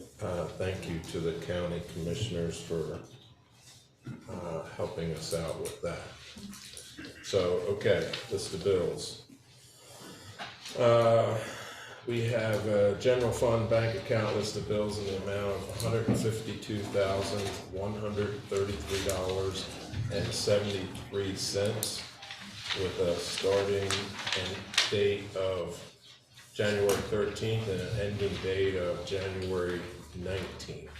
Any questions on that? Seeing none, I make a motion to approve as listed. I'll second that. Motion and second, any comments or questions? Motion and second, all in favor? Aye. Motion carries. And next one, general fund bank account list of bills in the amount of $146,886.86 with a starting date of January 20th to an ending date of January 31st of 2023. Any questions on that list? Seeing none, I make a motion to approve as listed. I'll second that. Motion and second. Comments or questions? Motion and second, all in favor? Aye. Aye. Motion carries. And a motion to approve electronic payment list of bills in the amount of $95,030.95 with a payroll, excuse me, dated 1/18 for a pay period of 1/1 to 1/14 of 2023 and fourth quarter 2022 payroll taxes. Any questions there? Seeing none, I make a motion to approve. I'll second that. Motion and second, comments or questions? Motion and second, all in favor? Aye. Aye. Motion carries. And lastly, a motion to approve the check payments for the hydrant fund bank account list of bills in the amount of $16,110 with a starting date of January 1st to January 31st of 2023. Any questions there? Seeing none, I make a motion to approve. I'll second that. Motion is second. Comments, questions? All in favor? Aye. Aye. Motion carries. Treasurer's report for tonight. Thank you, sir. Generator for the township? The township's contractor tells us the generator will be shipped next Wednesday. Should take approximately 1 week to arrive at the contractor's facility. It's prepped and ready for install. The install date will be about 4 to 6 weeks after it arrives with the contractor. Tomorrow, the contractor and electrician will be here looking at the site in advance of installation. Thank you. Award Trail Extension Feasibility Study, the steering committee. Earlier today, we received an invitation to attend the kickoff meeting for this group. It will be on the 23rd of this month, and on the agenda, we'll be reviewing a draft of a feasibility study RFP for the trail. State Ethics Commission, follow-up letters. You got anything on that, RC? This is a date clarification. We had put that There on was an there. audit, there was done, and We gave those them okay. people whose, forms may have been, incomplete or got follow-up letters, but we haven't had anything on that. Yeah, that can be removed. Okay. Yeah, that can be removed from the next meeting, because those were, the chief dropped them off for Oh, the that's right. corrections. He dropped them off for the corrections, so that's all done, and that was all filed. Any new business? All right, old business, updated streetlights, Carriage Hill, phase 2 and 3. Tentatively, I got in contact with PPNL, they directed me to the person in charge of that. They were ordered, they are looking at installing them the first week of March, weather permitting. So, Heather Woods, the remaining lights at Heather Woods and Carriage Hill, phase 2 and 3, will hopefully have lights the first week of March. The K-9 unit, do you have an update? There's no update at this time. Okay. And, 2023 Howler license agreement, we're still waiting, for the Purple Heart agreement to come in on that. They have not sent it yet. All right, public comment, please state your name for the meeting minutes. Yes, sir. Don Miller. I'd like to personally welcome Tommy and Chief Savage to the township for serving your community, and one heck of a meeting to start off with. Acting chief, sorry. Interim, please. Interim. Make it proper. Thank you. You're welcome. Any other questions, comments? No? Okay, the next Board of Supervisors meeting will be held in person in public at 100 Hill Road and live on Zoom Thursday, February 16th, 2023 at 7 p.m. Any other executive session? All right. will be going into executive session for a personnel matter at this time. We will not be returning to the meeting, so I need a motion to adjourn. I'll make a motion to adjourn. I'll second it. Motion and second, all in favor? Aye. Thank you very much, everyone. Have a good night.